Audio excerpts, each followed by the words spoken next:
rate, comment, and subscribe. Let me make sure that this so-called camera lens is clean before we start to cook. What we're talking about is a very interesting topic. You know, they hate you because you're blessed. That's the reason why they hate you. You wipe off this lens, make sure everything is good.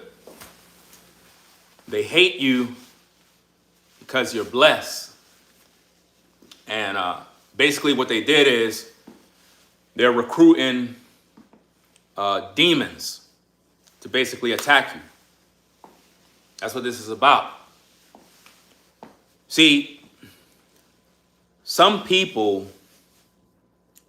they don't like the fact that you're blessed.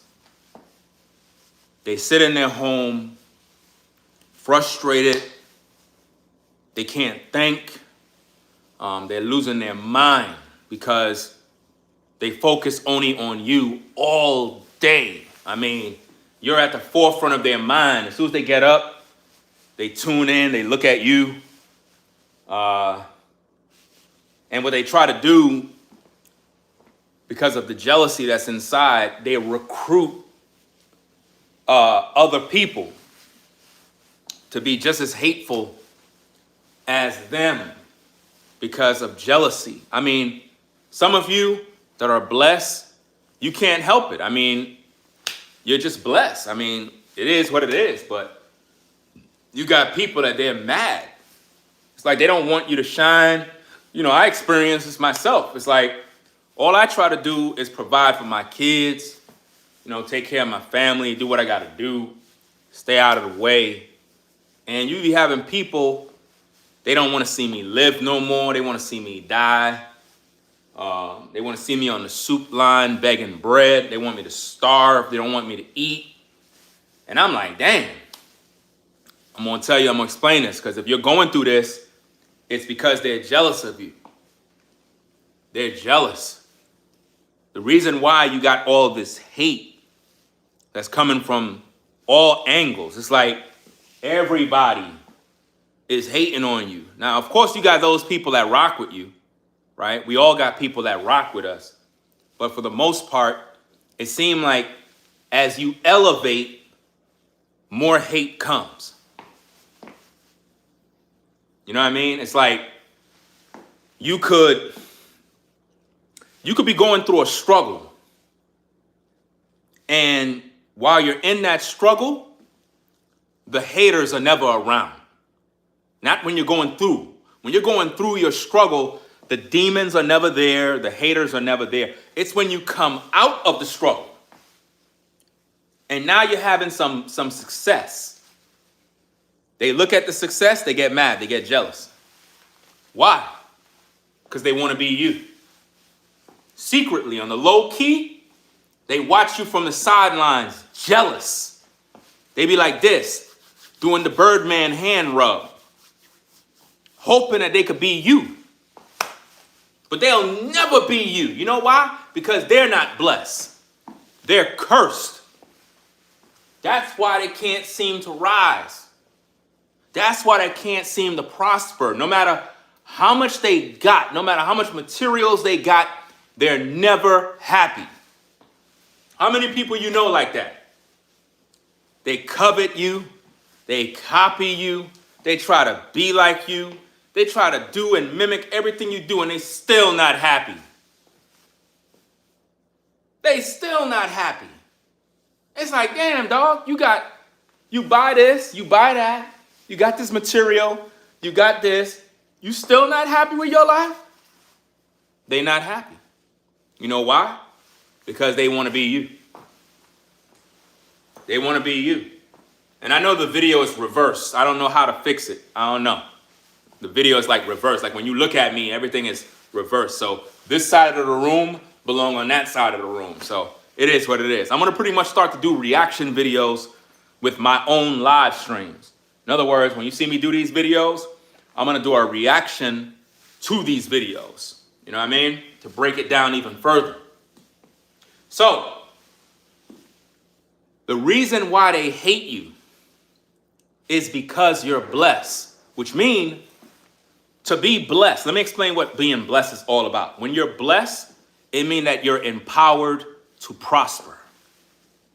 It means you have the ability from God to excel in life. And what happened is when God put that ability on you to be blessed, other people will notice it and be jealous. That's God's way of getting revenge.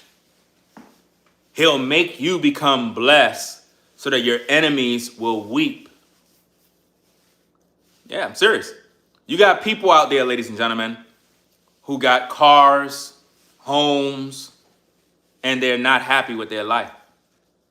And the reason why they're not happy with their life is because you are blessed. They're just not happy. There are people out there that drive better cars than you, but they're jealous of you. And you don't even drive no luxury vehicle. They're just mad that you're driving. They just mad by the pure fact you got a car to drive. They don't even want you to have a car. They got a nice car, but they're not happy with their car because you got a car. All jealousy. It's one of the biggest cancers in the world. Jealousy, man, that's why I roll solo, do my own thing, grind, do what I gotta do, and stay out of the way, stay to myself. Not saying I don't interact with people, because who wanna be in a world like that? Who wanna live in a world where they don't interact with nobody? Like you're in your own personal prison. You know what I mean? Anytime you see people telling you, just stay by yourself, you know what I mean? Don't interact with nobody in the world. Don't trust nobody in the world. Just stay by yourself and just you and God. What kind of BS is that? That's a miserable person. That's like a man saying he don't need a woman. That's like a woman saying she don't need companionship from a man. We all need each other. We all need company with human beings. You know? We all need that. Just like if you go to the gym, there got to be somebody in the gym that you say, "What up, bro? Hey, what's going on, man?" We all need that interaction in life. You know what I mean? It's just like when you go to work. You have people that you interact with at work, right? Doesn't mean you're best friends. But at the end of the day, you have to associate with people somehow, some way. You can roll solo, but you still got to interact with people. If I got to do banking, I still got to go to the bank. I got to talk to the teller. I can't roll so solo that I can't interact with people. You know?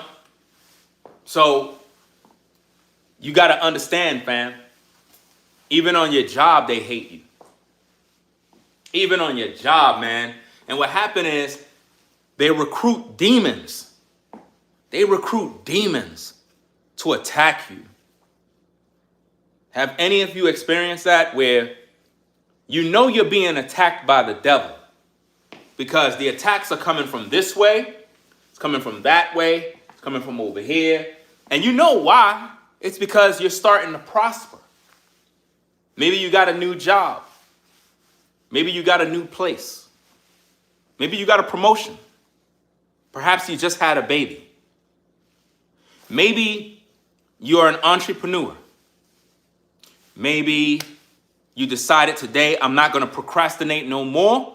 I'm going to start to do something about my circumstances. As soon as you made that decision, all the demons come out of the woodworks. As soon as you start, that's when the devil comes. It's always happened, man. I know from my own experience, anytime I get serious about my work, anytime I get serious about my business, that's when the demons show up. Because what happened is evil people, right? They're the ones recruiting demons. You even see this in the real world where you live.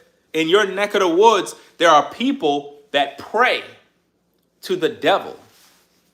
Y'all may not believe that, but there's people that literally pray to the devil and they release spells in the air. That's why you got to be prayed up. That's why you got to know how to have positive affirmations. That's why you got to make your daily confessions. That's why you got to pray, you know, because there are people out there that are praying for your downfall. I experience this on social media every day. Demons being real people, and they come to my platform to attack because they want to see me die. But that's not going to happen because I'm blessed. The Most High is using me to make my enemies cry. Not only do he use me to execute judgment, to rebuke and correct these devils, but he also uses me to make the enemy become extremely jealous, because the Most High know their heart is wicked. So he's always making me shine, even though I'm not even trying to shine. I'm just trying to do me. Just like some of y'all out there, you're not even trying to shine. You're not even trying to be in the way. Some of y'all so private, y'all don't even want nobody to know nothing about you. But it's like, you can't hide it. You can't even hide that you're blessed. Sometimes you try to hide your blessings. You try to hide them. Let me hide it. Maybe nobody won't notice it. And you be over here hiding your blessings, and somebody come up to you, hey, yo, bro. Hey, yo, what up, bro? What up, man? Yo, man, hey, nice vehicle, bro. God bless. And you're like, you trying to hide it. But they have no choice but to come up to you. It's just like even out here where I'm at right now. I try to stay out the way. I mind my business, you know, like a good neighbor should. And neighbors will come up to me.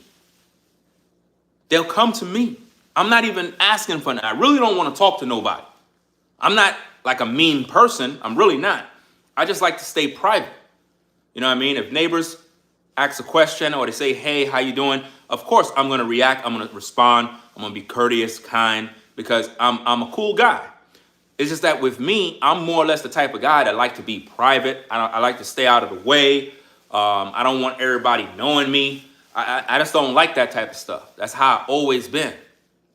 But at the same time, the Most High is going to make people come to you because your light is shining. There's something about you. You're blessed. So even your neighbors will glorify God when they come to you and they see that blessing. Well, see, those are the good guys. Those are the good ladies. When people see the blessing on you and they're happy for you, those are genuinely good people. If I have neighbors that come up to me and they're like, hey, how you doing? They strike up a conversation. That's God leading them to me so that there's an interaction. And believe it or not, most of the time when they look at you, they know you're different. You're a different kind of person. There's something about you. They just can't figure it out. But they know you're not wicked. They know you're not wicked. And again, they don't even know your belief system. So they don't know if you believe in the Most High or not. But what they do know is that you're blessed. They know that. That they know. They could tell when you're blessed. And they're going to ask you questions. And when you speak to them and you talk to them, they're like, wow, that's amazing. And then when they go away, they feel good about themselves because it's like, okay, they spoke to that particular person that they thought may have not wanted to have nothing to do with nobody. It's not that I don't want to have nothing to do with nobody. It's just that I'm more of a private person. You know what I mean? I don't like to be in the way. I don't want to be the star of the show. I don't want to be that guy.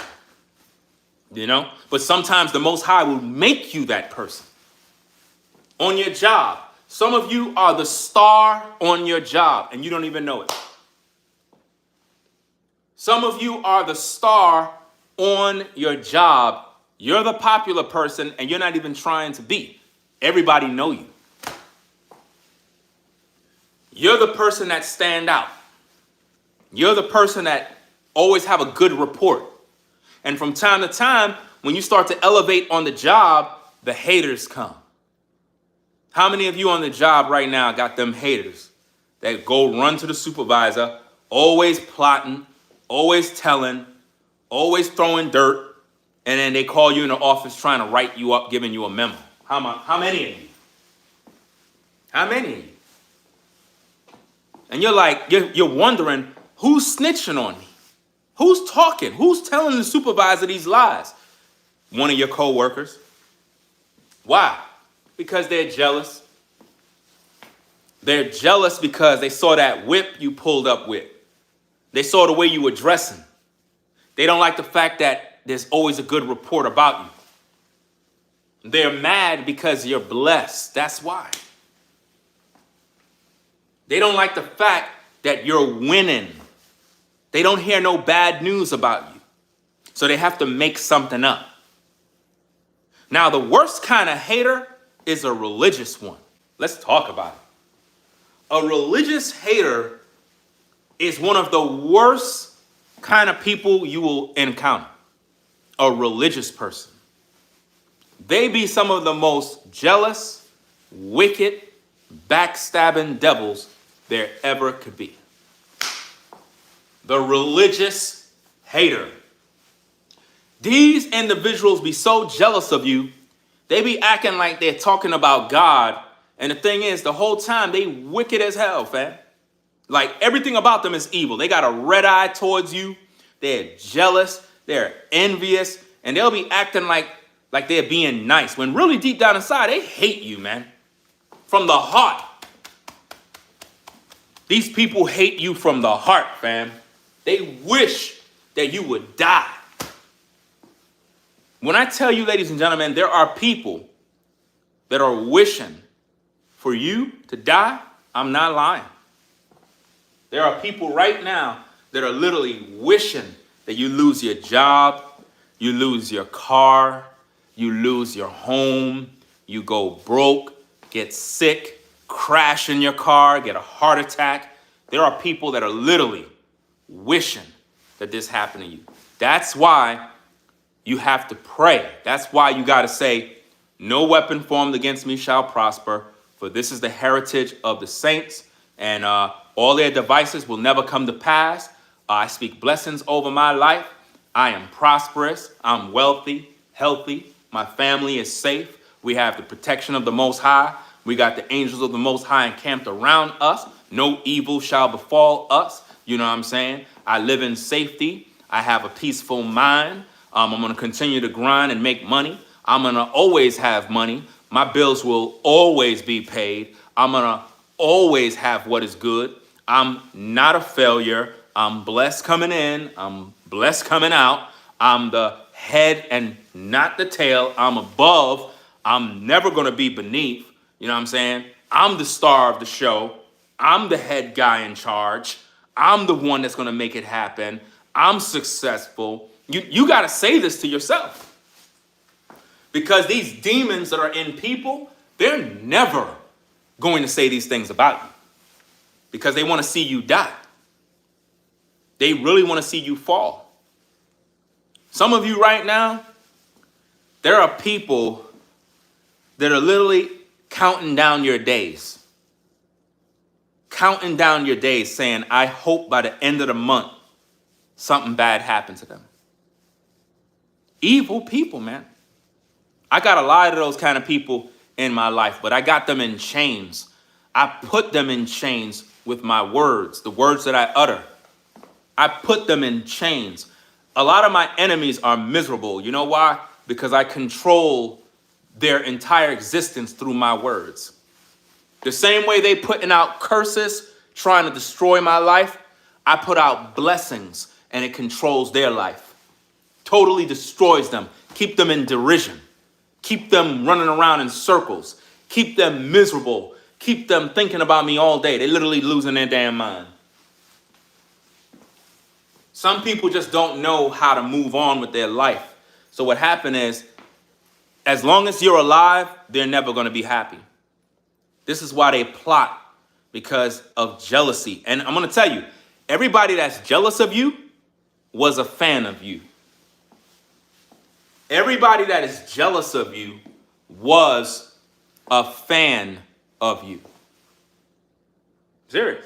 And shout out to everybody coming in the building, saying what's up. Salute to everybody coming in, you know. A lot of people that are jealous of you right now they once was either a friend, an associate, or a fan of you. And because they couldn't control you, because they couldn't harvest your energy, they said, you know what? I don't like them no more. I want them dead. You know? Some of you experienced this. People you once knew. People you once was cool with. And they stabbed you in the back, lied on you, betrayed you, slandered your name in public, online. You know what I mean? Told a false report, a bad report about you, put out a rumor. And they did this to destroy you. They did this because they wanted to see you suffer. They want to see you in pain. The pain that your enemies feel right now, they want you to feel that pain. And religious people are the worst because they act like they believe in God, but really they serve the devil. See, according to the Messiah, he said that if somebody wronged you, he said to pray for your enemies, right? Speak good of them that despitefully use you and abuse you. You know, this is what he said to do. But they don't do that. What they say is, oh, one of these days, they're going to get theirs. One of these days, oh yeah, the Most High going to get them. Yeah, he's going to get them. Well, what do they really want? They want to see you die. They want to see you suffer. That's not the biblical way. That's not the biblical way. The Bible says to bless them that curse you. You know? Bless them that curse you. You know? This is why a lot of times people be like, oh, God bless you. Oh boy, I speak blessings over your life, sir. I know you want me dead, but I speak blessings over your life. You'll heap hot coals of fire on their head when you say that. Now, you have a lot of witches and warlocks that pose as people that are of the Bible. You'll know them by their fruit. Anytime you see somebody and they're trying to program you to be evil, that's a demon. That's a person that's been recruited by the devil to attack someone. Like, even with my own experiences on social media, I have a lot of haters. All my main haters are all religious people. They're all Bible thumpers. They're all believers, but they really don't practice what the Bible says.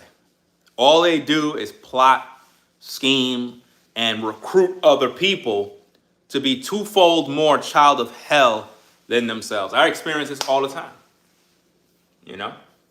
So I need to let you understand that the reason why they hate you is because you're blessed. It's because you're able to do things they can't do. Some of you are able to do things that other people only wish they could do. So they despise you. They resent you. They don't like seeing you be successful. You know? And that's pretty much what's going on, fam. Let me see what this person says. Somebody came in there and says, didn't you just attack the woman that lost her child? Attack? No. Attack is a strong word to use. When you think of attack, you're talking about physical abuse. You're talking about harming someone. I'm not the one that killed her child. I'm the one that reports the news. Now, I understand you're a hypocrite and a demon and you were sent by the devil. So that's why I'm pretty much letting you know this real quick, right? So let me help you out, right? Let me help you out a little bit, right? Because I know that you're a demon, right? Because you're coming in here and you're saying that I attacked a woman. No, I'm speaking the truth. When you attack somebody, it is when you are executing harm towards their way. I have not wished harm on anyone. Big difference, right? What I do is I point out the obvious, the truth you don't want to hear. That's why you got to go, because you were sent by the devil. See, you were sent by Satan. You see that? I'm not the killer, remember? The police got the killer. They're the ones who attacked. See the difference? Attack is the people who killed her baby. That is what attack means, right? Me talking and speaking truth is not attacking. If that was the case, you would be attacking me. I rest my case. Because if you're speaking against me, that means you're attacking me. Right? But you see how you're holding score? You see how you have a score card holding cards? That proves you being on my platform, it doesn't mean you rock with me. You're one of the enemies that was sent by the devil. And this is what I mean, ladies and gentlemen. You see how that one person came in there and said that? That's how demons are in your life right now. They're at your job, they're in your neighborhood, they could be in your community. And what happened is they're just there on the sidelines watching your success.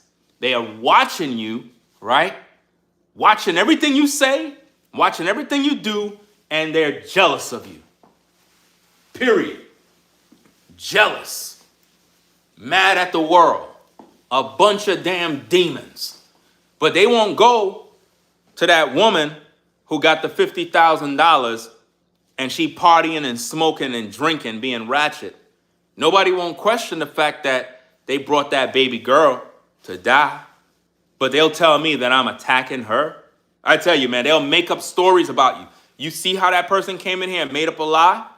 That's what I'm talking about. They'll come in and they'll lie. They'll make up a lie. They'll say, but wasn't you just attacking that woman? A lie. A Karen. This is how they'll make up stories about you. Happens to me all the time online. I'm so accustomed to it, it is normal. But I'm not going to allow the devil to stay on my platform and continue to run their mouth. Nah, I pack them up. You know, I got to pack them up. Why they're jealous? Maybe you don't know how to read. I just told you. Maybe you don't have ears to hear. You're asking me, why are they jealous? You don't read the title? Because you're blessed. What's the problem? You have hard of hearing or something? I got to explain it over and over and over. You're blessed. Maybe you're not. That's probably why you don't know. Because when you are blessed, you would know why your haters are jealous. Maybe you're not blessed. I don't know. You know? Here we got another person coming in here says, did you steal Tommy Sotomayor talking points? What in the world are you talking about? This is what I mean, ladies and gentlemen. Did you steal Tommy Sotomayor talking points? What are you talking about? Steal what? What talking points? What are you talking about? What talking point are you talking about? What talking points are you talking about? Because we're about to pack you up. So you need to come on in here and you need to clear that up. What talking points are you talking about? Just a question because you sound like him. Let me pack your ass up. You sound crazy about I sound like him. What kind of stupidness is this? You got to go. Bye-bye. I mean, people just make up anything as they go. You sound like him. What do you mean sound like him? What? Sound like him? She just said that I stole his talking points. I asked her, what talking points? You sound like him. Sound like him? No, I think you want to date him and you're lusting at me, figuring, well, okay, since you sound like him, I don't even know what you're talking about, sound like him, because this is how I always be. So I don't know where you're getting that from. But ladies and gentlemen, this is what I'm trying to show you. They will make up stuff as they go. And now some of y'all probably like, you over here blocking women, you blocking dudes. I'm not thirsty like you dudes. You guys will have any woman in the chat talking shit, not me. You know what I mean? If you coming in here with any sort of disrespect, if you saying anything that's out of pocket, you gotta go. I don't got time for that, man. You know? They hate you because you're blessed, man. They'll make up stuff as they go. I'm showing you in real time. You had a person that came in here, said they accused me of attacking a woman. Another person come in here, they accused me of sounding like Tommy Sotomayor. You don't see what I mean when I say they hate you because they're jealous. I'm showing you it in real time. You know? They hate you because you're jealous. Have it ever dawned on you that maybe Tommy Sotomayor is the one trying to sound like me? See, it never dawned on you. See, I've been on YouTube before Tommy Sotomayor.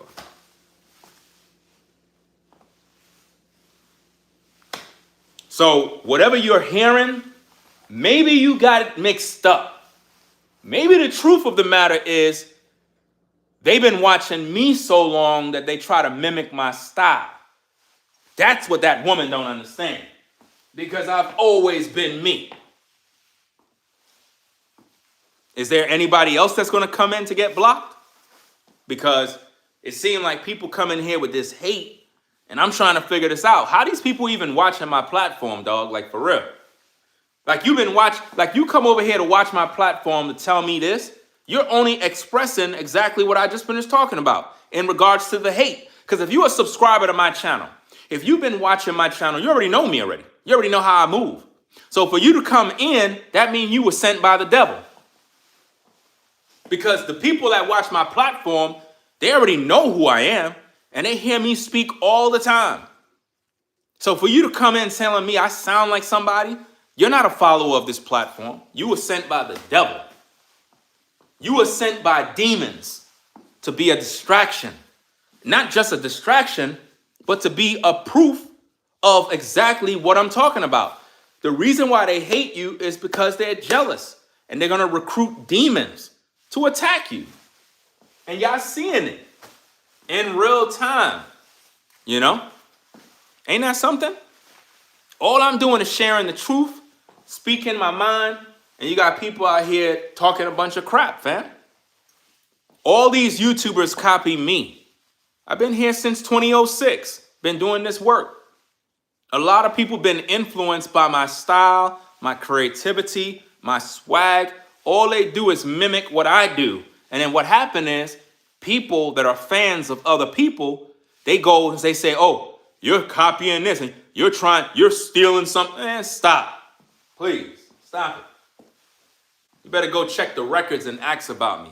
You know what I mean? I don't got no time to be copying off these damn YouTubers. I don't watch them. You know? I don't watch these people. I know about certain content creators, but I don't sit around there watching people in order to learn how to do content. I'm a professional at what I do. You see what I mean? Let's see what else we got. Bum, ba-dum, bum. Oh, we're going to see who's going to be next to get packed up. But anyway, let's get back to the content. Yeah. So the reason why they hate you is because you have outshined them. A lot of people don't like seeing you shine. They don't like seeing the way you are able to make it because they thought you were going to die last year. There's a lot of people that thought last year was your end. They were really praying for it, and they thought you were at the end of your rope, but it's like you end up growing even more. And it's like they're frustrated now because it's like, damn, last year they were wishing for you to die, and it was during a time when you were going through some stuff. How many of you were going through some stuff? Maybe you were going through financial trouble, lost your job, car repossessed, and everybody was laughing because they saw the tow truck come. They saw them take your whip. Everybody was laughing, talking ish, right? And it made you feel bad because you thought all those people were your peoples, but they were happy to see you lose your car. But you were able to bounce back. You were able to bounce back, and now you got a better car.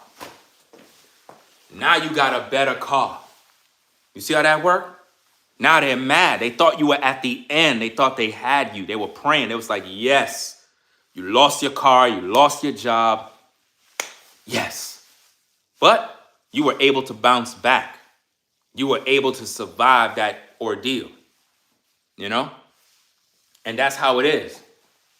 Once people hate you for a period of time, they begin to develop envy and jealousy. See, first it starts off with envy, right? Jealousy is the cousin to envy. But they start off envying you. And then it grows, and now they're full-blown jealous. Now they're jealous. You know? Why? Because you shining, man. Everybody that hate you, they want to be you. They want to have what you have. It's not enough that you got it popping. They just don't like seeing you shine. It's not about no one else. It's about you. Meaning, if this guy over here is doing well, they won't be jealous of that person. If that woman over there is doing good, they're not going to be jealous of that person. It's you. You're the one they don't like. The day you were born, the devil assigned demons to watch over you. Because you're the one in your family tree that's going to get the success and do the right thing and go to the next level. That's why demons tremble when they see you shine. That's why people teeth, they gnash with their teeth and they melt away. You ever seen people when they see you, they skin their teeth? It's because they don't want to see you grow. I got people that they see me and I'm building, doing what I got to do, excelling in life, but they don't understand this is all a struggle. Some people be looking at me, they think I'm rich, they think I'm a multi-millionaire. Fam, I struggle just like you, dog. I go through just like you, fam. I have days where I'm stressed out just like you, fam. But people, because they see the outward exterior, they think everything is perfect and I don't got no issues and I'm just having a good old time and you don't even know what I go through. And what happened is people get jealous and I'll be looking at them like, what the hell are you jealous of? I got the same problems like you. I got bills that got to be paid. I got to figure out how I'm going to do this, how I'm going to do that. Just like you. Just like when you get your check, you got to figure out how you're going to pay them bills. You got to figure out, are you going to eat this month or eat this week? Or you're going to do that or pay that? Or how we're going to get this? Or can we go on that vacation this year? Or can I go here? I got to do the same thing. But you know what's so sad about this? People that are jealous of me, they think I'm on vacations every single day. They think that I got luxury cars everywhere. They think that I'm just doing this and that. They're blind. They're crazy. That's why I don't like being in the way. That's why I don't like to be out and about where everybody's seeing me, because they just be hating me all the time. And I'm like, I don't see what you hating me for. I got to do the same type of stuff you got to do every day in order to maintain. If I don't work, I don't eat. If I don't do what I got to do, I'm going to go down. You know, what happens when you take a day off from work? You lose money. What happens when you take a day off from work and you don't got no time on the books? You lose money. If you don't got no leave of absence, you ain't going to get paid for that day. So your paycheck is going to be low, which means you're not going to be able to pay your rent that month. Some of you, it take you putting together both of your paychecks. If you get paid bi-weekly, you got to put both checks together in order to meet the rent. Right? You got to take both of them checks and put them together in order to meet the rent. That's how much your rent costs. It's a lot of money, man. So people don't know the struggle. But from the outside, because you appear successful, because you are doing good for yourself, they get jealous. And they're like, how is it that you're able to live there? How is it that you are able to live there? You ever had people like that? They look at you and they're trying to figure out how you're able to live there. First of all, people that pay rent is struggling more than people that own a house. Did you hear that? People that are paying rent are actually spending more money to maintain a lifestyle than people who own the property. Because here's the thing. A lot of times you'll have people that own their house, right? They'll brag. They'll be like, yo, I own this and that, all this other stuff. Okay, whatever you say. You don't own it until it's paid off. Until that house is paid off, you don't own it. And if you don't own the land, that's another problem. You know what I mean? And these are the type of things that a lot of people don't understand. To me, true ownership is when You own the land, right? And you're the landlord. That's where we get the term landlord. For example, if you live in, let's say perhaps an HOA community, right? It's typically land, based on what I understand, it's land that was purchased by a family, right? It's land that was purchased by a family and they control the land. The land is their land. This is what they purchased in the family. And then what they did, they built a community on that land. And what happened is different people can purchase lots and such and such and such, or you can rent them or this or that, whatever the case is. But now the landlords, right, they control the land. So they can make rules. And this, rightfully so, they could do that because they are the landlord. They're the landowner. Do you follow me? But now, if you don't own the land, you are now subject to the rules. So you would have to pay a fee in order to have that house there.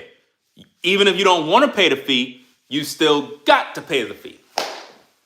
You see that? So even though you might pay mortgage and believe you own the house, you don't own the land. So therefore, you can't really do what you want to do. You can't. Because why? You're not the landlord. So in order for you to really have true ownership, is you would have to purchase the land. That is when you are truly a landlord. And you could say, this house is my house and I run the show. I mean, you still got to pay property tax. You know what I'm saying? You still got to do that. But being that you're the landlord and you own the land, nobody can tell you what you can or can't do. You know what I mean? Because like sometimes you live in some communities, they got rules and you can't do this, you can't do that. For example, let's say, for example, this, right? If I were to go outside right now, turn on my lawnmower, at this time, that's a problem. You know why? Because you're in a community where you have all different types of people and there are certain rules that you can't break. You won't see nobody out right now with a lawnmower going wild in the streets at this time. Can't do that because it's violating certain laws. But now, if you live on your own land, and it's away from other properties, it's your land, you can go out there and do what you want to do. You see the difference? That's what I'm trying to show you. So, a person who is renting is normally spending way more money to maintain their life. And a lot of you that rent versus those that have a mortgage, even if you have a mortgage, you still got to pay a lot of different things. There's a lot of things you got to pay. But my thing is, why are people jealous of you? They could go do it too. And I'm not saying there's something wrong if you are in a community where there's it has an HOA or whatever the case is. It is what it is. Some HOAs are cool. Some are a little more strict. Some, they give you a little leeway. It's pretty much, put it like this. If I decide one day I want to purchase land and build a community, you can't get mad at me if I'm the HOA and I want to make rules. The rules are only there to govern the community because I want to make sure that everything that is there is run properly. It's my land. So if I build a community on that land, I would want to make sure that all the neighbors, everybody has a similar mindset of community, respect, cleanliness, and so forth. That way, everything is run decency and in order. It doesn't necessarily mean me trying to be an a-hole, trying to control everybody and make everybody's life miserable. That's not what it's about, you know? But there are some communities you go to, and let's say you own a house and you decide, I want to build a structure on my house. There's some communities where you can't even do that. You can't do that. You ever hear people be like, yo, I'm gonna grow food on my backyard? You can't do that. I laugh when people say, oh, I got me a house and I'm growing fruits and vegetables in my house, in my backyard. I guarantee you if the landowners or the HOA or whoever know that that's what you're doing, it'll get shut down. That's not your land. You can't really do that. You know, you can't do that. And a lot of people do it on the sneak, on the low. And what happened? You'll have a neighbor who hates you and they report you. You know what I mean? It is what it is. I see it all the time, man. You know? Yeah, rules are rules. I don't got a problem with that. I don't got a problem with rules. You know? If you don't like rules, then you gotta own. You gotta own the land. And there's nothing wrong with that. Because some people purchased land many, many years ago when the land was cheap. And they decided, hey, let's build a community. We can make money. We could do this. We can have a family business. We could do all this other stuff. And there's nothing wrong with that. So if they make the rules, it is what it is. You got to follow the rules wherever you go, right? All I'm saying is there's a difference between a person who owns from a person who rents. Either way, you are going to have to answer to somebody. But the person who rent actually is paying way more, way, way more, you know? But over time, if you want to own, I suggest you purchase the land. To me, that's the best way. You know what I mean? Is purchasing the land. Because with me personally, there's a lot of things I would like to do, right? But when you have rules in place, it limits what you can and can't do. So I got to respect the rules until I'm able to go to the next level. But in the process of going to the next level, you're going to have haters that's going to want to see you fall. They're going to try to stop you, you know? The same with businesses. Yep. Same with businesses too. The landowners shut them down and build apartments. Then businesses suffer. Yeah, because they own the land. That's why I always say, like, if you're going to purchase a home, right, you don't want to purchase it, in my opinion, on land that was already there. You would have to, first of all, find out what's going on. Like, can I purchase the land? Because I don't want it to be controlled where I can't do what I want to do. You know what I mean? What if I want to put up a tree? What if I want to plant this? What if I want to grow an apple tree? What if, I want to make sure that I can do that and not have to be controlled, So, I mean, if you're a person who don't care about none of those things, then there should be nothing wrong if you're in an HOA community. There should be nothing wrong with that. But if you're the kind of person that want to do extra things, like let's say, for example, you want to build a swimming pool behind your house. Well, if you're in an HOA community, I don't think you could do that. No, I don't think you could do that. There's certain things you could do, and then there's certain things you can't do. Because let me put it like this, right? I don't even know why we went off topic, but it's good for business, right? Let's say, all right, me being in this community, right? There are some things that I look at that I feel could have been here. Like, for example, a basketball court, a little park or something nearby, like right in the community area where you could go play basketball or whatever the case is. But then I thought about that. If they had that there, right, it may draw a situation where a lot of kids or teens will be congregating at that one spot, hanging out. You might have people smoking. drinking. And now it makes the community look a certain way, because now you have kids hanging out right there. And then you might have a home that's right next door, and now it becomes a nuisance to that neighbor. So whoever developed the community had to think about that and say, you know what? It sounds like a good idea, but it's actually a bad idea. You get what I'm saying?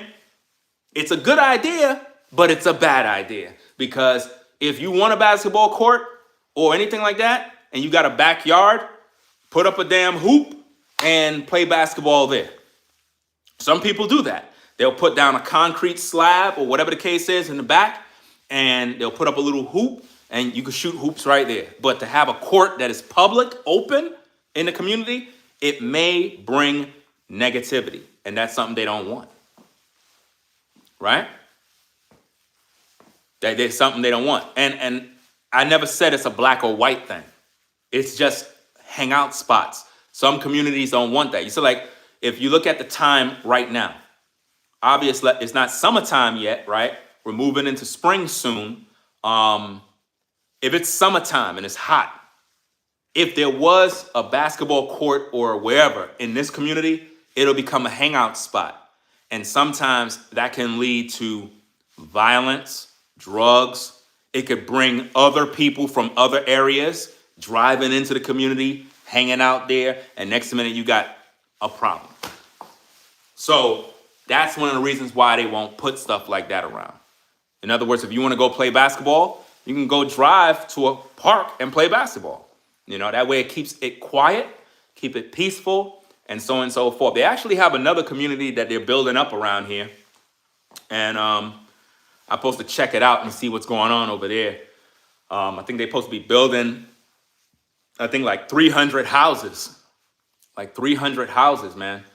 And, you know, it's going to be nice. It's going to be very, very nice. But I want to check it out and see what's going on, because I just have some questions. But it's a lot of land and nice areas in North Carolina, a heck of a lot. It all depends on what you want. But to me, like I said, if you're the type of person that want to have a place that you feel like you can control and do things without limitations, then you want to purchase land. That's the best way to go. Purchase the land, and then you're able to build your house from scratch and do what you need to do. That's the best way to do it. But if you do it that way, understand people are going to get jealous of you. You know? People are going to get jealous of you if you purchase land and build your own house. You know?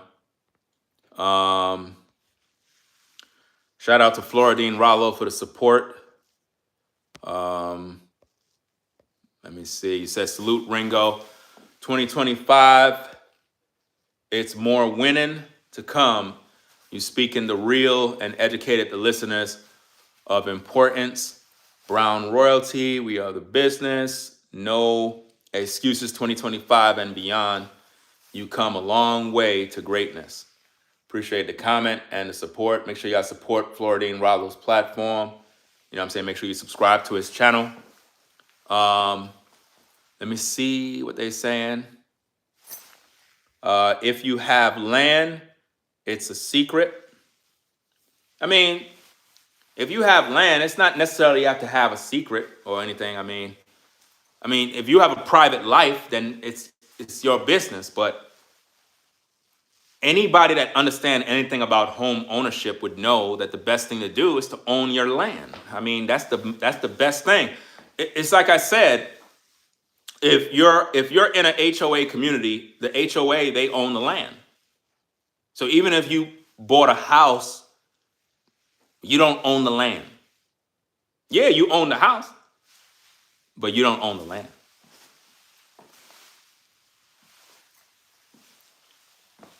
You see the difference? So even though you own the house, that's nice, but you don't own the land. The one who owns the land is the one who called the shots. They call the shots. So if you purchase your own land, nobody could tell you what you can or can't do. You know, if I decided to go outside and put up, let's say I had a dog, right? And I decided I'm gonna go build a big old dog house right in the front, right there. That would be a problem. You'll be in violation. Can't do that. You see the difference? That's all I'm saying. But now if you purchase your own land, you could build a dog house wherever you want to build a dog house because you purchased the land. You know? And even though you purchased the land, you still not fully like in total ownership where you could just do, you still got to pay taxes. You still got to do this and that. So you never really own nothing. You don't really own nothing, to be honest. You're just a steward. You know? You're just a steward of what you got. You don't own nothing. Let's just put it like that. We don't own nothing. We're renting in different ways. We're renting in different ways. See, the difference between a renter and an owner is you're locked into that contract you made with the bank for that house you bought. A person that renting, they could leave whenever they want. A person that rent can leave when they want to. You can't. You can't leave. This is why when you get a house and you purchase a house, you got to be very serious about that. There's a lot of people that purchase homes and they got stuck, meaning they purchased the house, but they don't like the area no more. They want to sell the house. They want to get rid of it. And it's like nobody's buying the house, so they're stuck. They don't even like the area no more. They would love to leave, but nobody's buying the house. You know? But getting back to the topic, I don't know who that's for. That's some good education right there because you'll be surprised how a lot of people don't even know. Let me see. Yeah. So you have a lot of people, man. They are jealous of you. They hate you. And it's because you're blessed, man. You're blessed. I don't have time to hate people. I do not have time to hate people because I know everybody got something that I can learn from. Even though I'm a skilled trades guy. Like I'm skilled trades. I can build, I can construct things, I can frame a house. I can do all that work, all the handiwork, all the, yard work, landscaping. I know how to do all of that. I have all the training. I have the certification that I got. So these skills is in me. It's like it's built in. And that's why a person like me, I would have to purchase like whatever it is that I'm doing. I need to own everything in terms of the land. I really have to be that kind of person because there's so much you can do. Like even they have some houses out here that is well constructed, like it's some good property, and you could tell that they built it from scratch. It's in a nice area, and they own all the acres. The acres of land is their land. It's their land. To me, that's living. To me, that right there, that's good. I like that. You know? So, as you elevate, there's going to be people that's going to be jealous of you, man. Nobody want to see you elevate because it's like when you're at the bottom, they feel good. You know? If you're at the bottom of the totem pole, they feel good about that because they don't want to see you grow no higher. You know? Like if you move from a bad neighborhood to a good neighborhood, people will get jealous because it's like they didn't want to see you go. They wanted you to stay with them and suffer and stay miserable for the rest of your life. Like you can't be like that, man. See, as a man, I recognize that it's my responsibility to take care of my kids, right?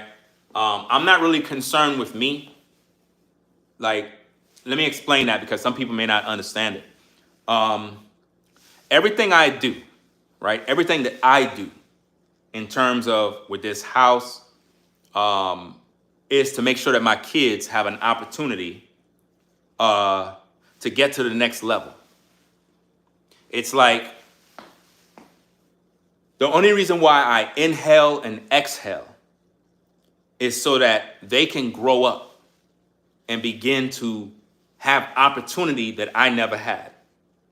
So that the day I close my eyes and I'm not here no more, they can remember the sacrifices that I made. You see what I mean? So that's why as a parent, you got to sacrifice for your kids. It's so that they can live a life that you never had. See, if my kids walk outside, I want them to see a nice green lawn that is healthy, that is clean, that is good, and they can run around and do all that stuff. That's what I build. That's what I'm working on. But not only that, it also makes the community look nice. So when neighbors drive by or come out their house, it should make them proud too. It's not something to be jealous of. It's not something to be like, you're mad at me because no. This makes the community look good. You see what I mean? It's nothing to be jealous of. It's nothing to hate me for. This should make you proud to be in the community. I wish I knew somebody in a community that have certain trades and skills that I could go up to and be like, hey, buddy, hey, how you did this, man? Wow, that looks really nice. I mean, could you help? Hey, would you be willing to help me out with my yard? And it's nothing to be jealous about. It's all about networking. It's all about building and communicating. Sometimes people don't know how to communicate with people. And maybe sometimes I may look intimidating. Maybe, I don't know what it is. I just like to stay to myself. I don't like talking much. But if somebody talked to me, I don't have a problem talking to them, you know? Let me see. So, yeah. So let me get back to my point. Let me see what Robert said. He said, Ringo, it's refreshing to hear another New York bro spread the positive info. Keep it coming. Keep them boots on their neck for the dumb, deaf, blind, supreme minds. Let's what you said? Let's go. Okay, appreciate that comment, fam. Sharon said it's a big responsibility to keep a house.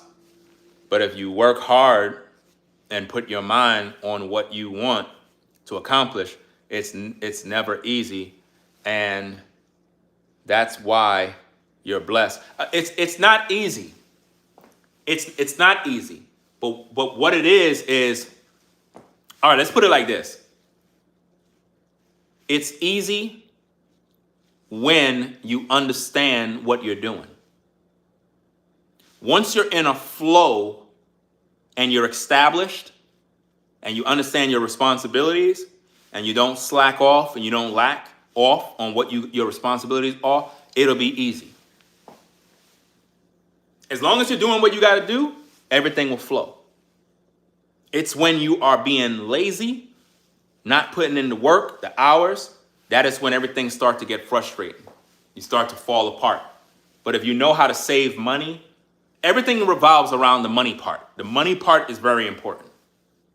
If you don't got the money, you're not going to be able to maintain nothing. So the money got to come in.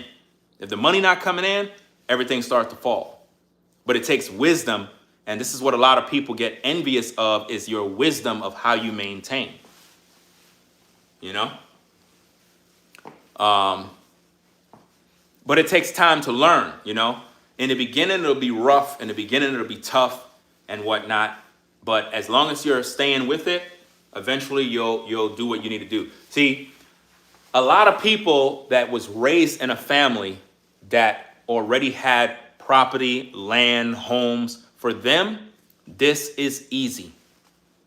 This is easy because they always were living like that. A person who never had that, it'll be a little struggle for you because you weren't raised like that. But if you come from a bloodline, a family that had land, they build house. You got some family members out there, some families, the entire family is into construction. They literally build houses. Like nobody in their family lacks a house because they built these houses. Nobody have a mortgage. Yeah. A lot of these family members are skilled tradesmen, and they build their houses for each family member. Everybody got their own house. They never had a mortgage in their life. Never did. You know? A lot of us, we never had that luxury. So for us, it becomes a struggle. And this is why it's important to focus on your kids, establishing yourself so that when you depart the land of the living, your kids got something they can, they got the inheritance. They got a couple of cars, they got a house, a lot of material things that they can use to help benefit them. It's important that we have something to pass down to the kids. Like I said, with me personally, every day I get up, my mind is focused on the kids, getting to the next level for the kids, paying this bill for the kids. Everything is for the kids. I'm not thinking about me. I'm not thinking about, okay, I want to go on vacation, or I want to know the kids. I got to get to the next level for the kids. I got to get this property for the kids. I got to save this money for the kids. That's all I'm thinking about. So because of that, demons from people are going to attack as much as they can to throw me off my course. Just like with you. The more you try to focus on your success, because we all want success. We all want to have what they call the American dream. A lot of us are going to be attacked by people we don't even know because we're moving forward. They're going to come to you to attack you. And sometimes these attacks are coming from people that got money. You got some people that are millionaires, and you would never know they're millionaires, but they're millionaires, right? And money is nothing to them. They're not concerned about money. They got so much money, it's nothing. They don't even need to buy flashy cars. None of that stuff mean nothing. You have to understand, there are people out here that might have money. They don't have to buy a luxury car to make it as a statement for you. They don't care about that stuff. Whereas some of us, we would feel like, if I'm a multimillionaire, I got to have this luxury automobile on my lot in order for neighbors to look at me. That's dumb. That's stupid. I'm not buying a fast car in order to impress neighbors. I'm not doing that. I don't even want that attention. You know what I mean? I don't want that attention. You see? I don't like it. I don't want to be that guy that, oh, you got this 100,000+ car sitting on your driveway, and everybody that drive by look at that car. I don't want that. I don't want the attention. Somebody said, well, what if one day you decide you want to get this and that when you're making a lot of money? I don't think I would be buying that to have that here. It's stupid. It don't make no sense. For what? What am I buying it for? It gotta be because something I want for me, not because I want to show it to people. That's stupid. Like, who does that? Who would buy a car for that purpose? It makes no sense. I would get a motorcycle. You know what I'm saying? That's what I want to get, is a motorcycle. I wanted to get a motorcycle. I had my eye on a motorcycle that I want, but I might not get it. I really don't. It's like, I'm not thinking about that right now. It's like, I want that, but it's like, it don't even make no sense. Not right now. I got more important matters to take care of. Certain goals that I'm trying to accomplish. And I don't really want no distractions, But we all want success, but others want our failure. This is where those demons come in, through people, especially religious people. Religious people love to send their demons to attack us. It's crazy. They come to attack, take you back, distract you. Man, I don't got time for it, fam. For real. Shout out to Melendez, I believe it is. Shout out to you for the support. Appreciate you sponsoring the work. And the camera's reversed. I don't know how to do it on an iPhone with YouTube, but it's like the camera is reversed. So this side of the room, supposed to be on this side of the room. my face supposed to be on the other side. Like, it's weird. You know what I mean? You could tell by when you look at the clothes, the name is reversed. So I don't know how you reverse it, man. I just don't know. I don't know. But I will be doing reaction videos with these videos. So when I do that, I'm able to reverse it on my editor. When I use my editor, I'll be able to do that. You know? Let me see. I saw a comment I wanted to read. Okay. Miss Nicole says, love the whole setup. Sad thing, Ringo, is that people don't boss up. So when your mind is in building, theirs is on demon time. I've learned that from old friendships I had to eliminate. Yeah, they don't like to see you when you're building up and you're focusing on developing something really nice. It's like the older you get, you're supposed to mature and want to elevate and really live. Like, a lot of people are just existing.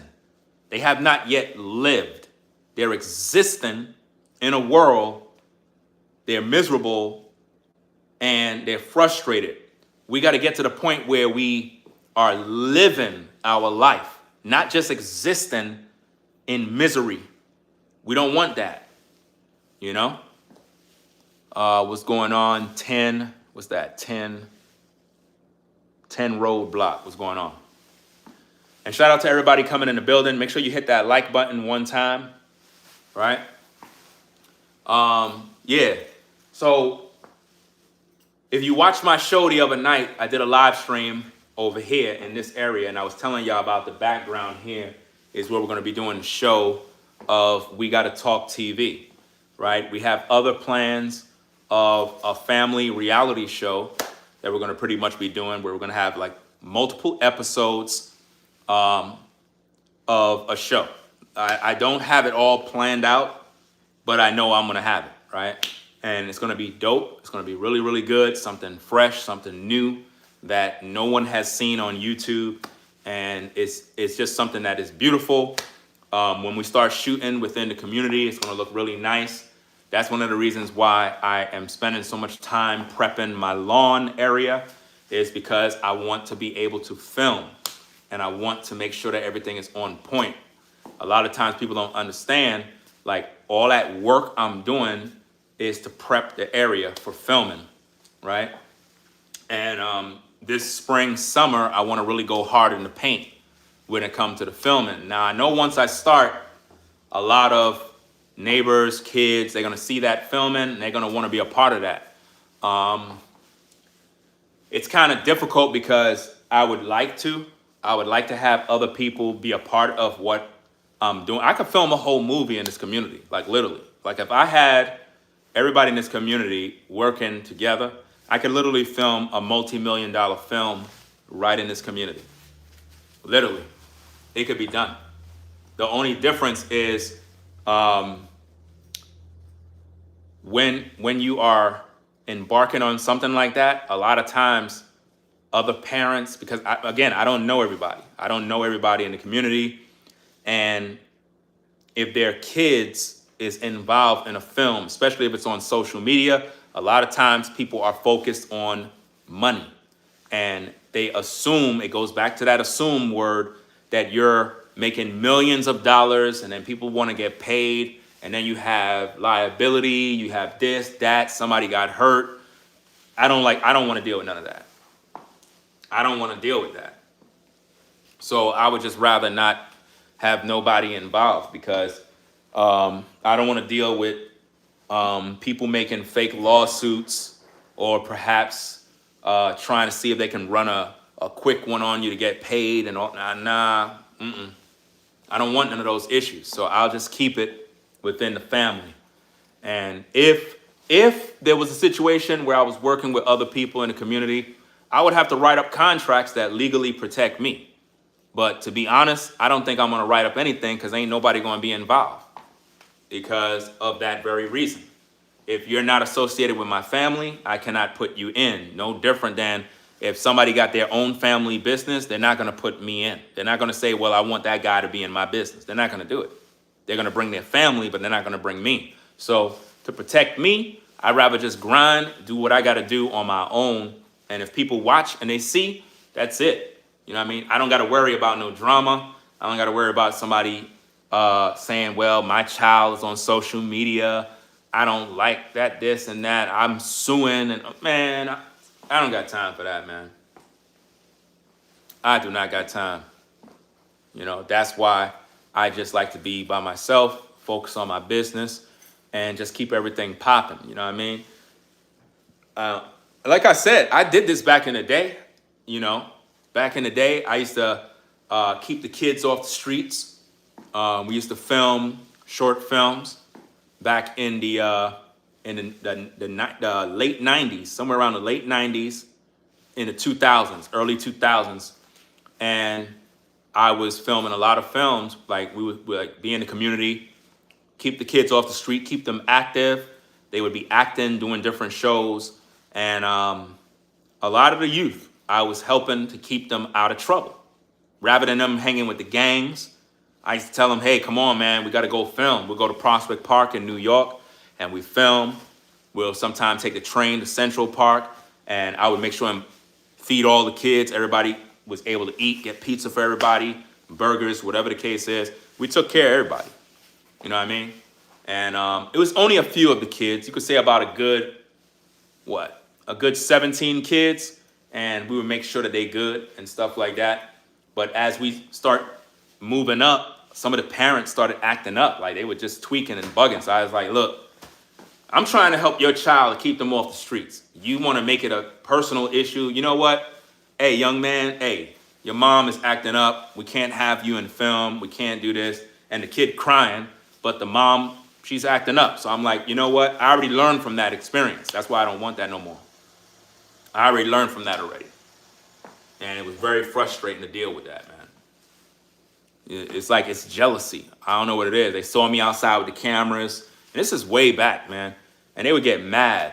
They'll be calling their kids over. I don't want you in that film. And I'm like, what the heck did I do? I ain't even do nothing wrong. So it's like, it's crazy, man. That's why I don't really want to do no work with anybody in the community. Not that I don't want to. It's just that I know what's gonna happen. It's like I'm a professional. And if you know anything about film, the film industry, if you know anything about movie production, it is not a game. It is time. It's time consuming. You cannot come on set with your feelings. There will be times when I'm gonna need you to be on point. There's gonna be time when I'm gonna set order. If everybody's acting up and everybody's playing, I'm gonna have to regulate that situation because I'm a boss. I'm not gonna sit there and just allow somebody to act up and it's wasting all our time and resources. So I may have to just cut you off. So to avoid all of that drama, I just rather not deal with nobody. I could do that with my family because they respect and honor what I do. But with other people, the parents would have to respect that. The parents would have to know that, number one, I'm the director. And if you have never been on a movie set, if you have never been in a film, if you never act before, if you've never been around this world, you don't understand how this business works. There's going to be a lot of some yelling. There's going to be some screaming. There's going to be all sorts of stuff. Ain't going to be this Mr. Nice Guy all day type stuff. It's not how it is. If you ever been in construction, if you ever been in any sort of occupation in the real world, when we trying to get the job done, we trying to get the job done, right? So people got to have tough skin if they really want to be in that kind of business. Because when people want to film and they're trying to get the shot right and we work in long hours, we're trying to get this deadline met.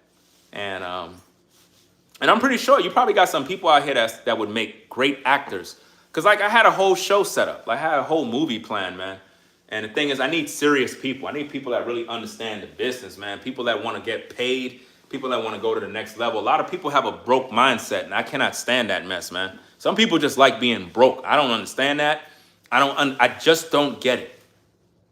What I don't get in life is why people want to have nice things but don't want to work for it. I don't understand that. People be wanting nice things, but they don't want to work.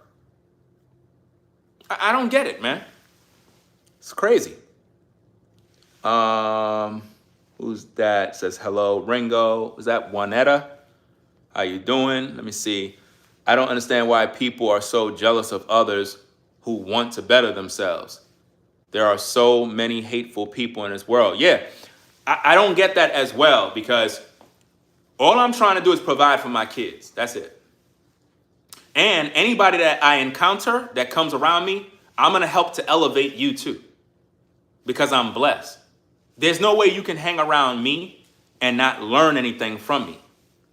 I'm going to rub off on you in terms of the things that I do. That's just how I am. If I'm hanging around anybody, I want them to elevate with me. I don't want to keep you at that level. I want you to grow. That's just how I am. I don't want to be the guy that's all the way up here and you're down here. I want to bring you up so that when we do business and we're working together, I can trust you to do your job, because you've been, what's that word? Like an intern under the business in terms of doing work, being creative. You understand the creative process. So it's like, you know how we filming, you know how I'm doing this, you know all these different things, because you've been watching me. You've been learning as you go. So I could trust you now. You know? Apprenticeship. Yeah. Let's see. What's going on, Lisa? Shout out to Tracy. I see you in the building. Yeah, it's like, I would really like to film a movie, especially in this community. This area here is perfect for a movie. Absolutely perfect. It's the right environment. The right amount of families are here. It's a diverse group of people. You have a mixture of different people. You have black, you have white, you have, I believe, African or Nigerian. I'm not sure. But you have a whole mixed group of people. It makes the perfect environment for a show. Why? Because all audiences will gravitate towards that film. All audience. It's not a black film. It's not a white film. It's a film. Big difference, right? So you'll have white viewers, Asian viewers, black viewers, all different types of viewers, because it represents all different types of people, you know? Even the kids, there's different kids, different ages, different groups, which will make for great content. At the same time, as much as I believe it can be a successful thing, it all boils down to the parents and the community. If the parents are not on board, it can never be done. The parents would have to be as excited as I am to do the content, because I can literally shoot $1 million film in this community and generate millions of dollars off of one film, guaranteed, because I got the skills. It's just that you need the actors. And the thing is, a lot of people are good actors and don't even know. See, one thing I've heard about people in North Carolina, the kids keep saying it's boring. This is something I keep hearing. They keep saying, oh, it's boring in North Carolina. Why would you want to come to North Carolina? It's boring. Even adults. I was in Lowe's, and I went over there to get a gallon of paint, and I went to the register and I told the lady, I was like, yeah, I'm new in North Carolina, came from New York. And she was like, why you moved down here? It's boring down here. Ain't no fun. It's nothing happening out here. And I'm looking at her like, I just came from New York, and I don't like the fast life. It's too fast. I've been there my whole life. not saying I don't like New York. I just wanted something different. I wanted the quiet, like slow down a little bit. The city life is too out there. But the thing is, she said it's boring in North Carolina. Not when I'm here. By me being here, I'm bringing New York to North Carolina. So when I do what I do creatively, there's nothing boring about anything. So if I'm filming and I'm doing my work out here, all of these kids are going to want to be a part of what I'm doing. I know that's going to happen. And I hate to tell people no. I hate to tell people, oh, I can't do this, I can't do that, because it's a complicated situation. It's very complicated. It's not like I could say, oh, let me get my camera and start filming you, and your mom and dad looking at me like I'm crazy. You know what I'm saying? I can't do that. I don't want nobody thinking I'm filming their kid and putting them on social media. That's why, to avoid all that drama, I just rather just work by myself. You know, some people are cool. Some people probably be like, listen, bud, I don't mind you do X, Y, and Z as long as, you know, everything is good. You know, got something to watch. Kids are out of trouble. You know what I'm saying? Everything is good. We see that you're a good guy. You know, all of that. You know, you might have a few people that will be in agreement with what I do, but it's not the same for everybody. You know, there's going to always be that one person, man. There's always that one individual that just don't like nothing you're doing. You know? Let's see what we got. These people don't understand the North, how wild it is. New York, wow. Philadelphia, beyond off the chain. Baltimore is horrible. Yeah, it's a lot of drama going on out in New York. I think they just had some sort of fire. I'm not sure. Like, what is it, Long Island? I'm not sure if it's Long Island. Some sort of fire that's going on out there, man. King Roosevelt said, what's up? What's good, Ringo? It's your boy, King Roosevelt. Saw you. I saw you put likes on your shorts. Okay, appreciate that. Let me see. Manuel says, it's funny when you speak country. Oh, that's because it's like when you're out here for a bit, you kind of learn some of the accent. I could tell who was born and raised in North Carolina from somebody who came over to North Carolina from another state, probably from Florida, New York, other places. But a person that is a native of North Carolina, they have an accent that you're gonna know. You could tell who is a person who was born and raised here. You know, they sound specifically the same in accent and tone. And it's like you pick up on it. I mean, if any of you that are in the States was to go to Colón, Panama, or anywhere in Panama, right? If you go to Panama for about 2 months, I promise you, you'll be speaking Spanish. You will be speaking Spanish. You will come back to the States speaking Spanish. 2 months. That's all. You go to Panama for 2 months. You'll come back to the States speaking Spanish. I promise you, you would. But if you don't continue to practice, it's gonna fade out. It's gonna fade out and you're gonna lose it. But if you were to go for 2 months, you're gonna learn. Now imagine if you're there for 6 months to a year. You'll be fluent, you know? And that's pretty much how it is anywhere. You know, you go to any country, you're gonna learn. Let me see. I heard about the wildfires going on in New York, but I'm not sure which part. I think it's Long Island, Staten Island, Long Island. I'm not sure. I think it's Long Island.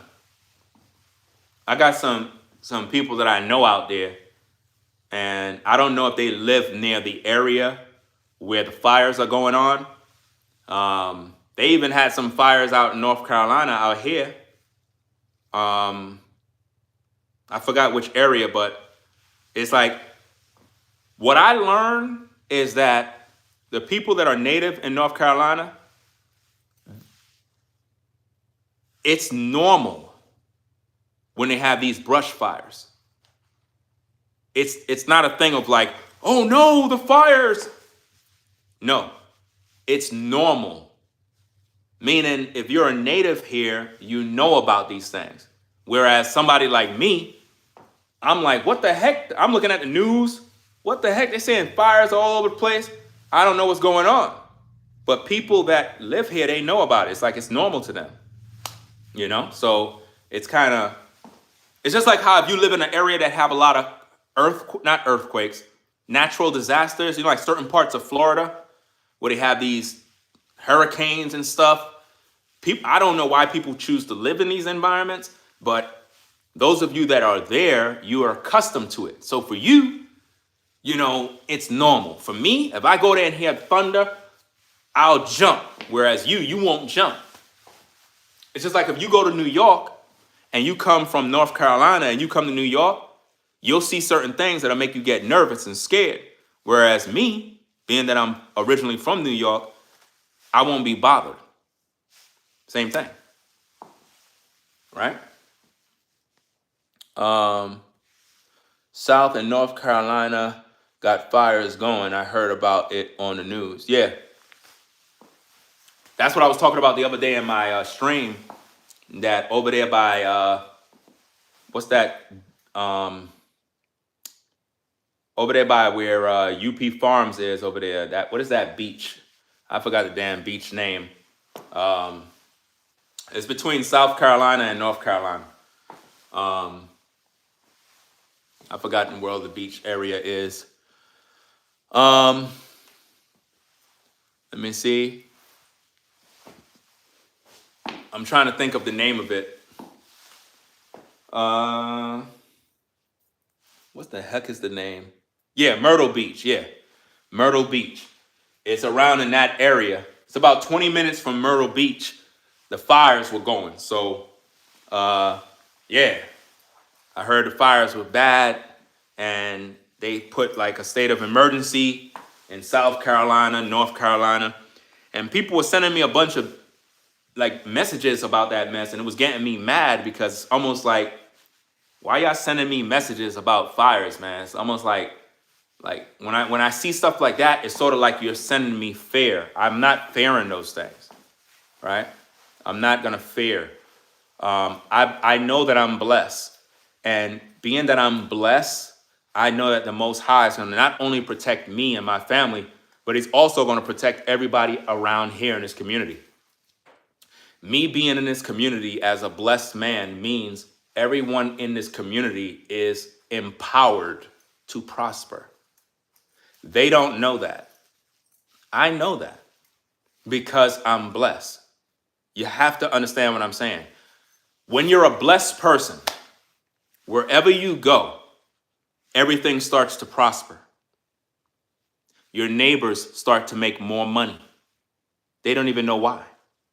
They start to get jobs and businesses. Things start to happen. In other words, ever since you moved in, they started to elevate. That's because you're there. You're the blessing. Some of you moved into a community, the community value went up. You got a job. As soon as you entered the workforce at that company, the company started to do better because you there. You're blessed. When you're blessed, everybody around you starts to prosper. Everybody, even people that may not like you, they find themselves doing better in business. Things are happening. And it's a good thing. It's because you're in that area. Me being here makes the community more safe. It was probably most likely safe before I got here. Because based on what I'm learning in the South, this is a lot. It's totally different from the States, totally different, right? It's a Second Amendment state, so you already don't know what that looks like, right? People are always target practicing. They got gun ranges everywhere. They got gun stores everywhere. So it's a certain way of life. People walk around with their gun, and they have AR-15s and shotguns in their truck. I've actually seen a situation of road rage on the road. I think it was somewhere around by Charlotte area, somewhere around there. A guy pulled up, he was in a truck, another dude pulled up in a car, and they had a big exchange of words, and the dude got out his car and went up to the other dude's car, and the driver pulled out a rifle gun out his window. and told him to get back to his car.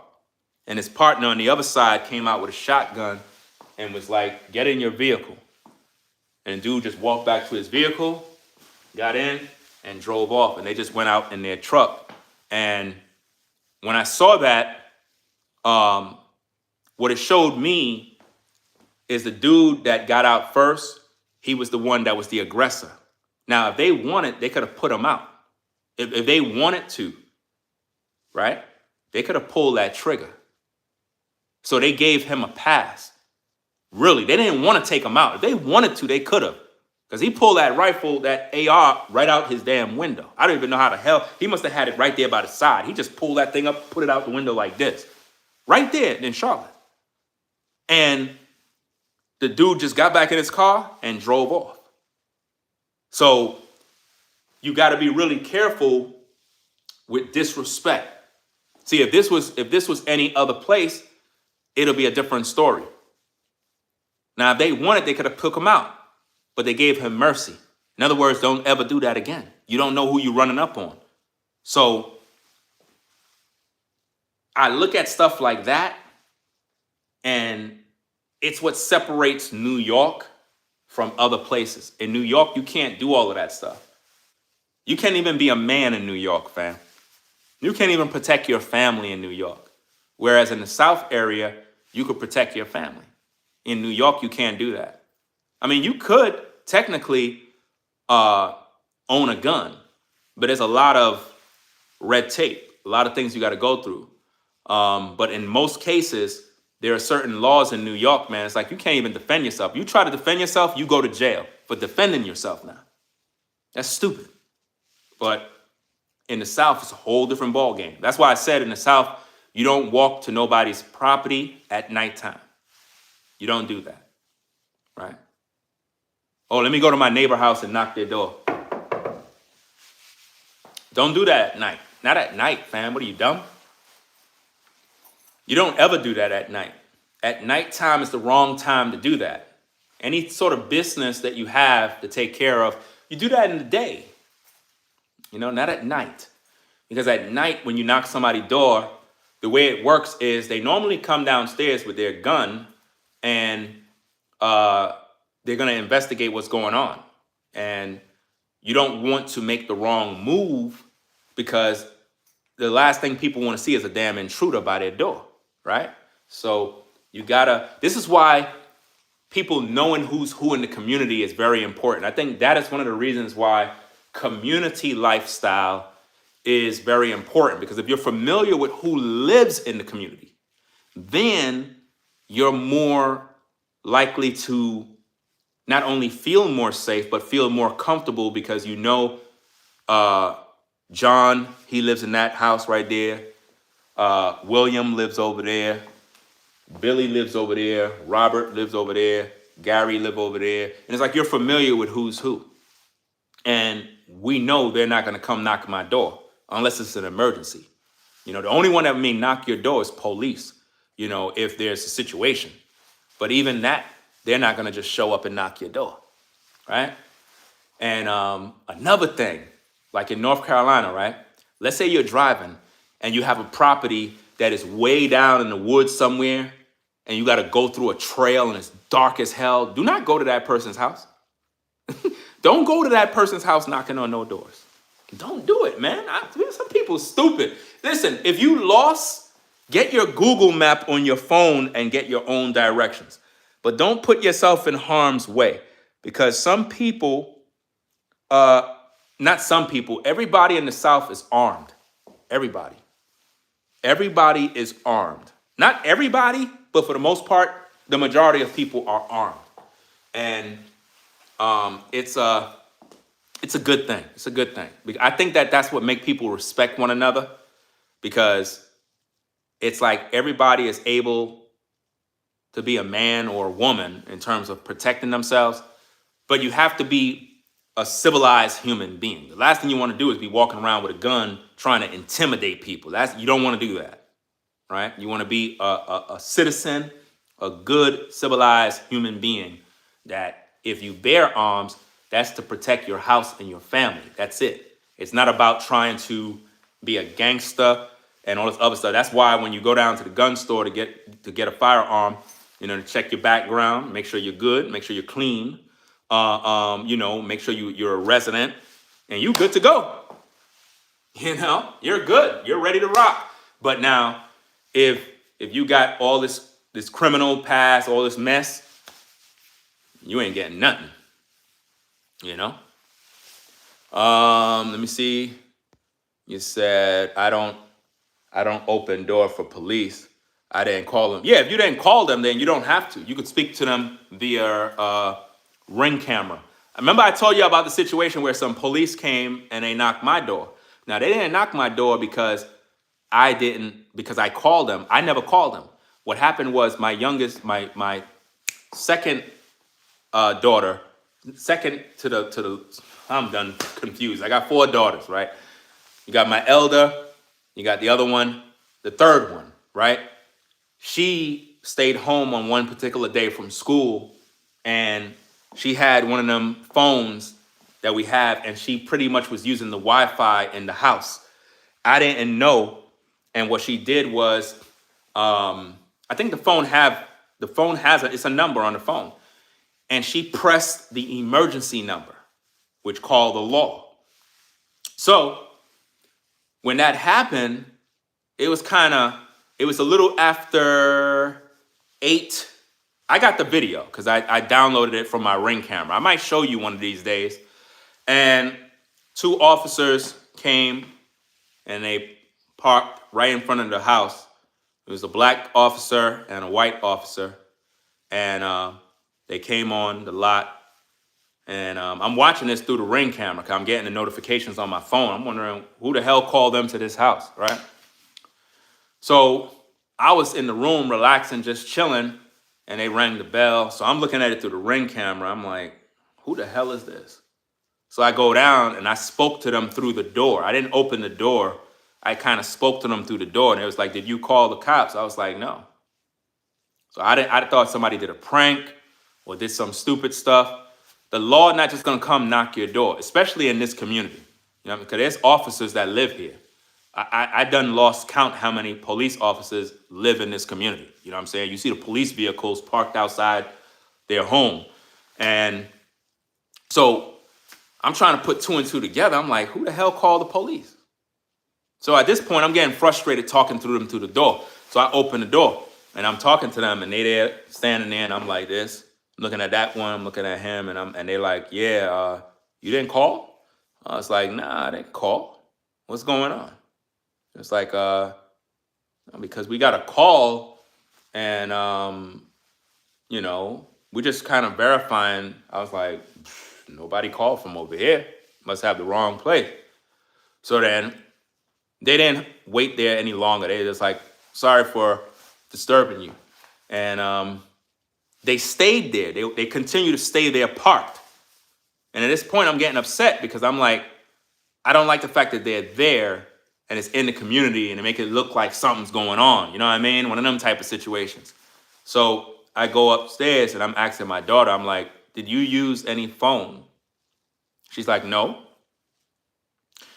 And when I look at her, I could tell she's lying. If you have kids, you could tell when your children are lying. If you're a good parent, you would know that. So I knew she was lying. So I called my wife and I was like,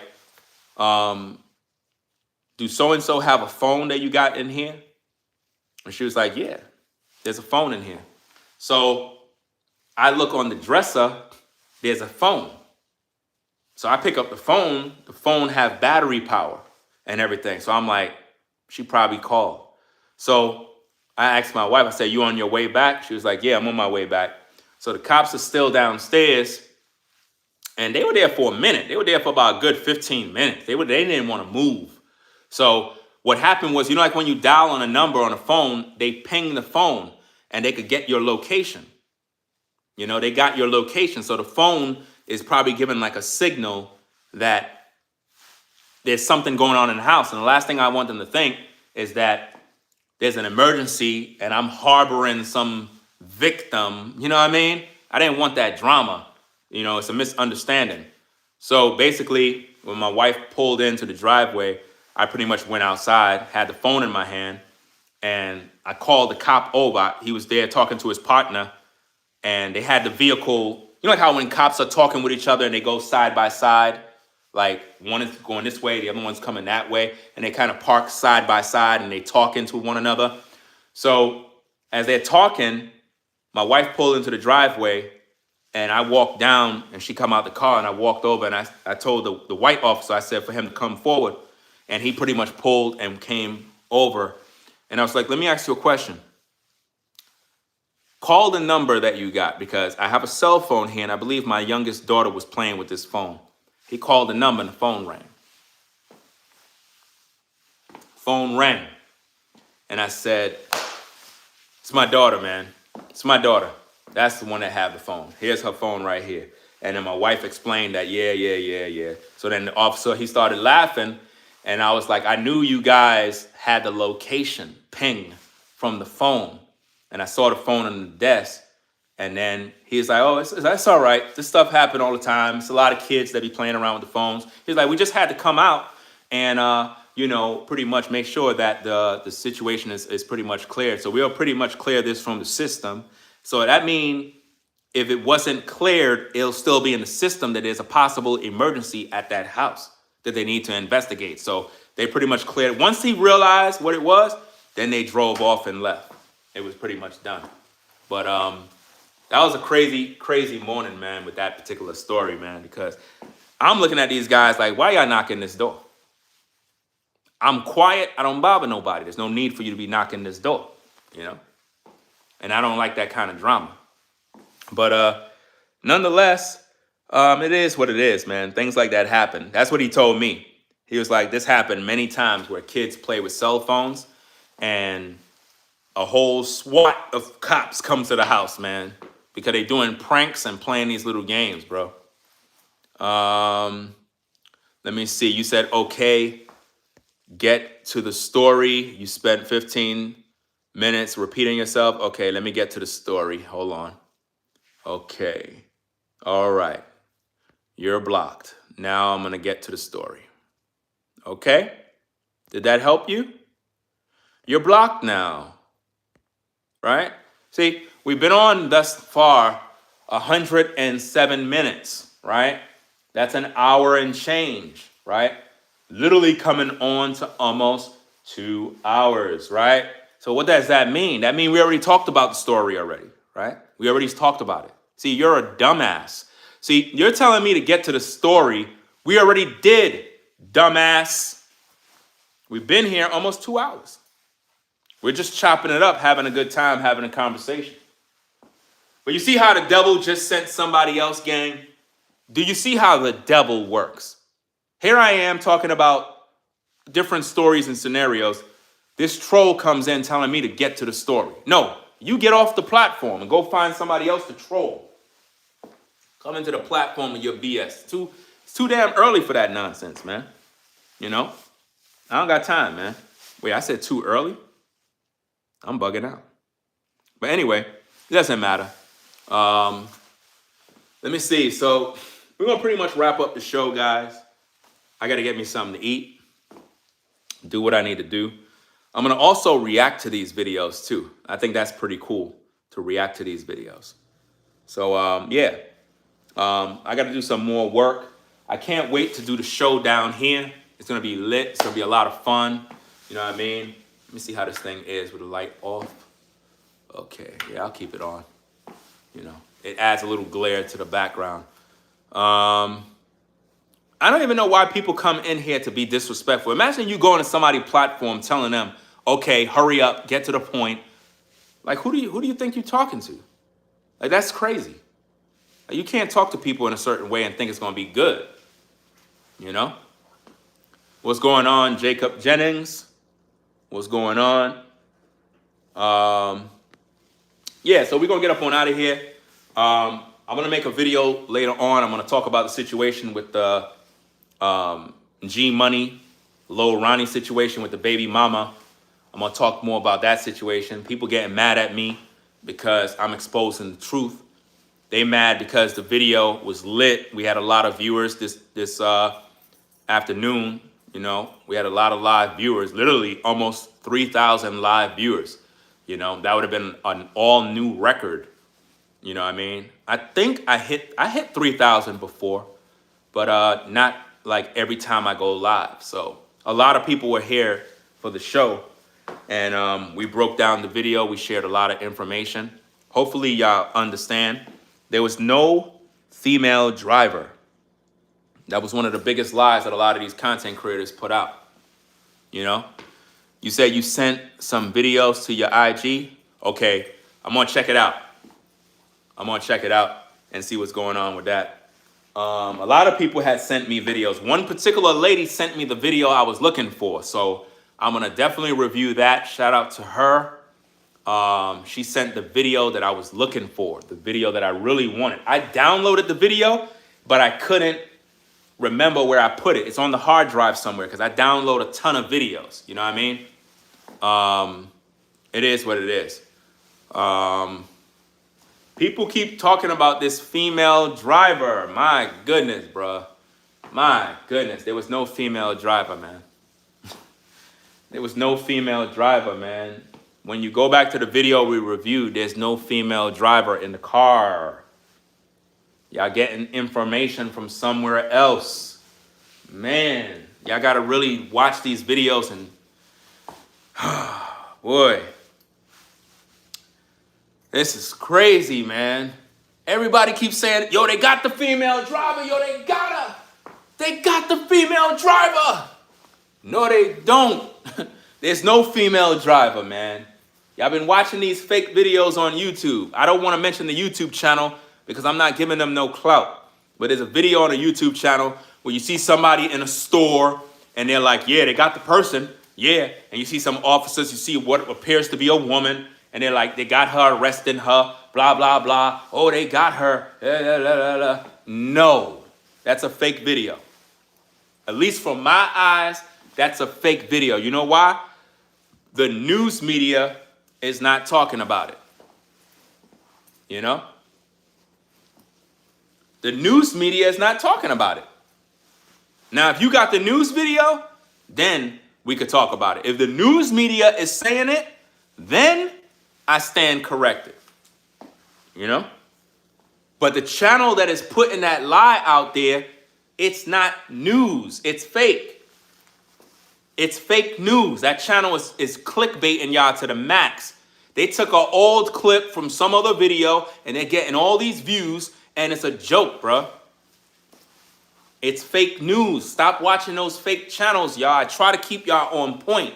Look, I don't be deceiving y'all when it comes to content. When I do my content, I make sure it's the news, it's the real story. I don't add nothing to it. I don't try to make it into something else. You know, I already saw all those fake videos and I never reported on it. You know why? I'm going to tell you why. There's certain things you learn in these YouTube streets not to do. Y'all remember the situation that happened where somebody came on YouTube?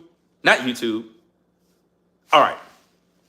There was some news that happened where they said Trump passed a new law that says if a woman have custody of the kid, she can't receive child support or something, that the man gets it, something like that. And what happened was a so-called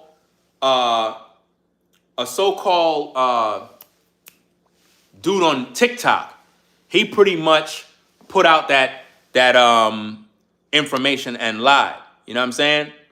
Don't come in here mentioning any YouTuber names, right? Do not mention no YouTuber names. If anybody come in here mentioning YouTuber names, you get blocked. I don't rock with none of these YouTubers. A lot of these YouTubers watch me and they don't know how to salute other brothers. I try to be fair and balanced. I try to salute other people. At the same time, a lot of these content creators are selfish. So don't come in here mentioning names of content creators or else I'm just gonna have to block you. Okay, cool. You wanna be an asshole? Okay, we're just gonna block you, right? And by the pure fact you gotta come over here to mention names, it just goes to show that you're trying to get those guys the views. I don't rock with them dudes, right? They don't salute me, so I don't salute them. I'm the type of dude that we can all eat, we can all win. The problem with black men is we don't know how to salute other brothers. If they doing their thing, it is what it is. But you got to know how to salute other people, you know? Again, these people are just dumb, bro.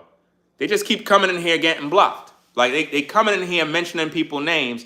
That's not going to make anybody from my platform respect those guys. Nor will anybody go over there to support those guys, you know? I don't mention their names because they don't mention mine. I've seen people from my platform try to go to these other platforms and show me love. And what end up happening is they end up, anybody that come into the live chat mentioning YouTuber names, you're getting blocked. Do you understand that? If you come over here, you're getting blocked. To the mods, anybody that you see coming in, mentioning anybody's name, block them. Because when my viewers go to these other people's platforms and they mention my name, them very same YouTubers you speak of, block them or delete their comments. So if you come here with that same energy, I'm blocking you. Do you understand? Doesn't matter if you rock with that person too. I don't care. Don't mention their name in my chat. Just that simple. Because a lot of these ninjas, they don't know how to work with other people. Everybody want to be the big dog. Everybody want to be the star of the show. You know what I mean? I try to show love to different content creators. I try to salute different people. And basically, they don't show no love to me. So fuck them at the end of the day. Real talk, you know?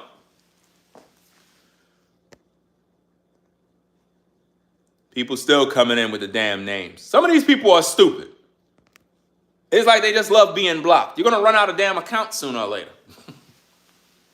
You see the devil, guys? Do you see how the devil work?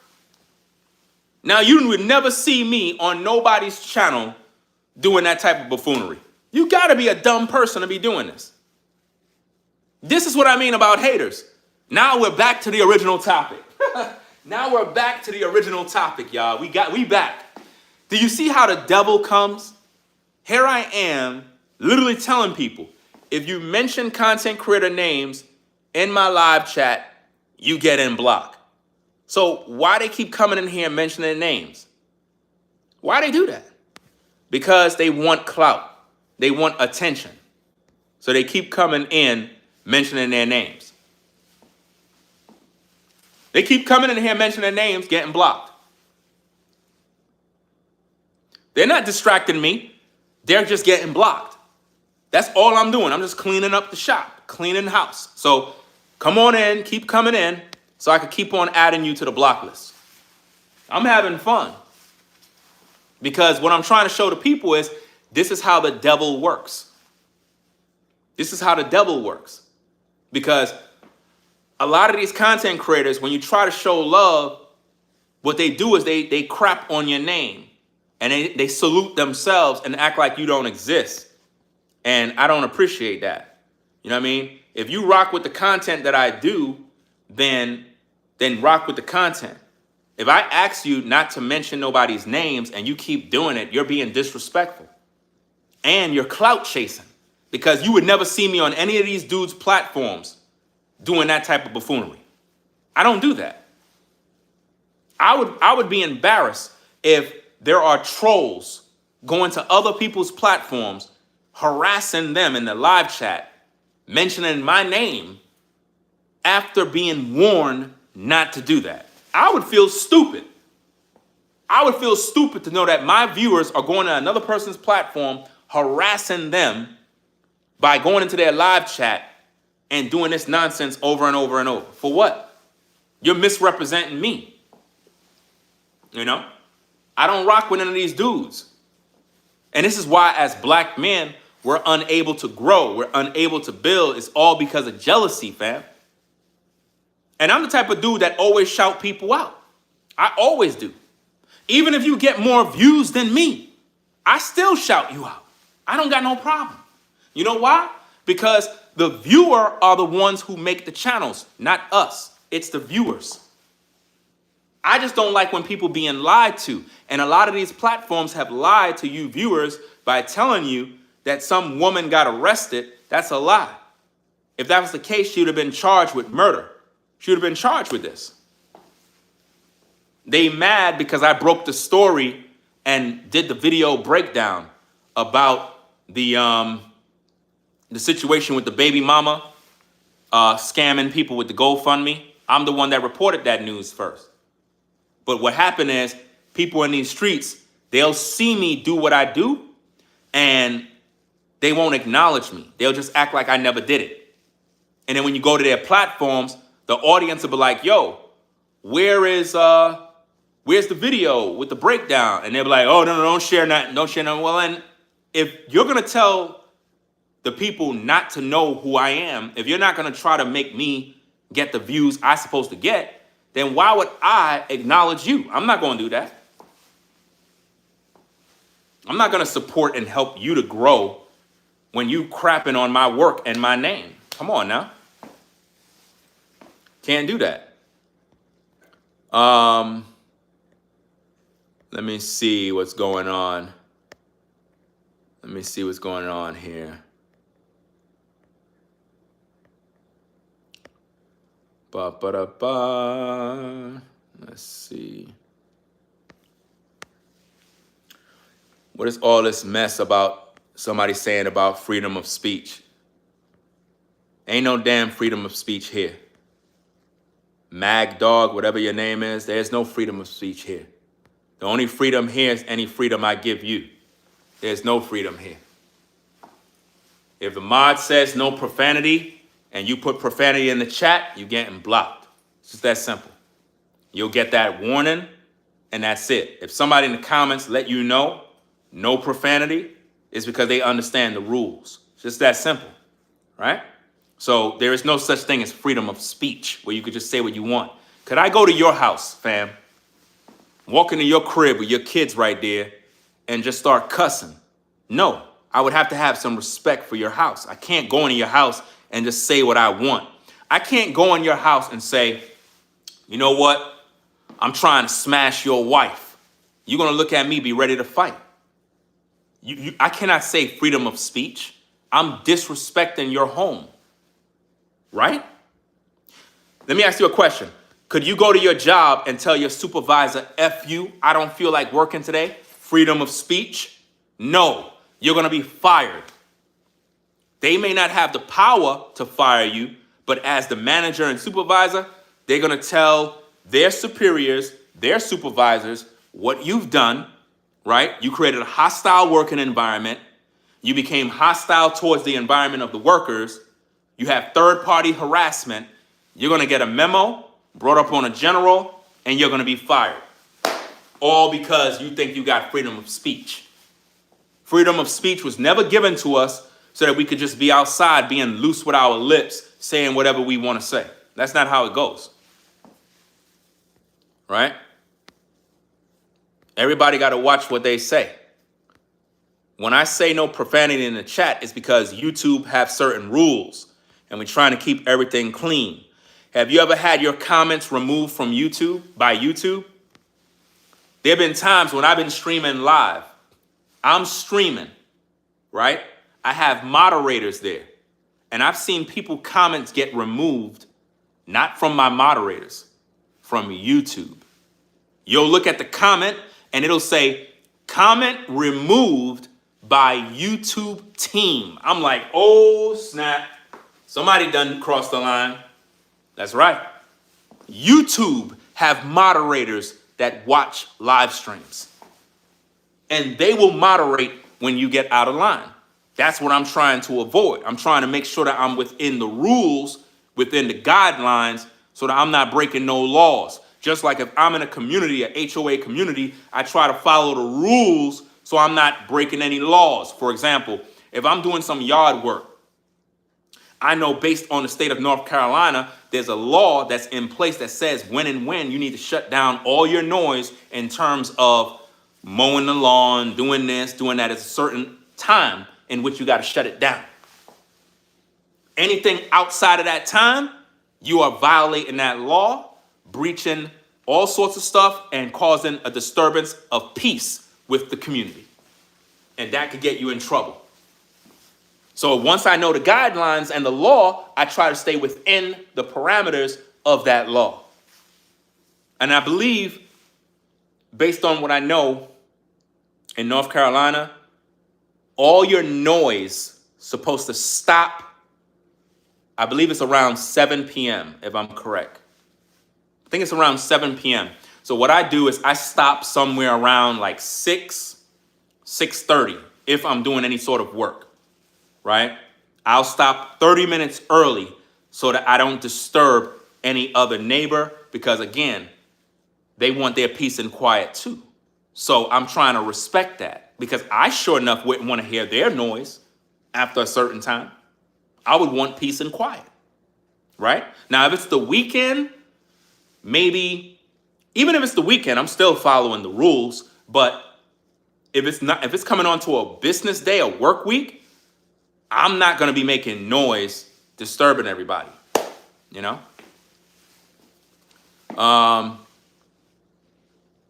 You said here in what? Florida, it's 10. Yeah,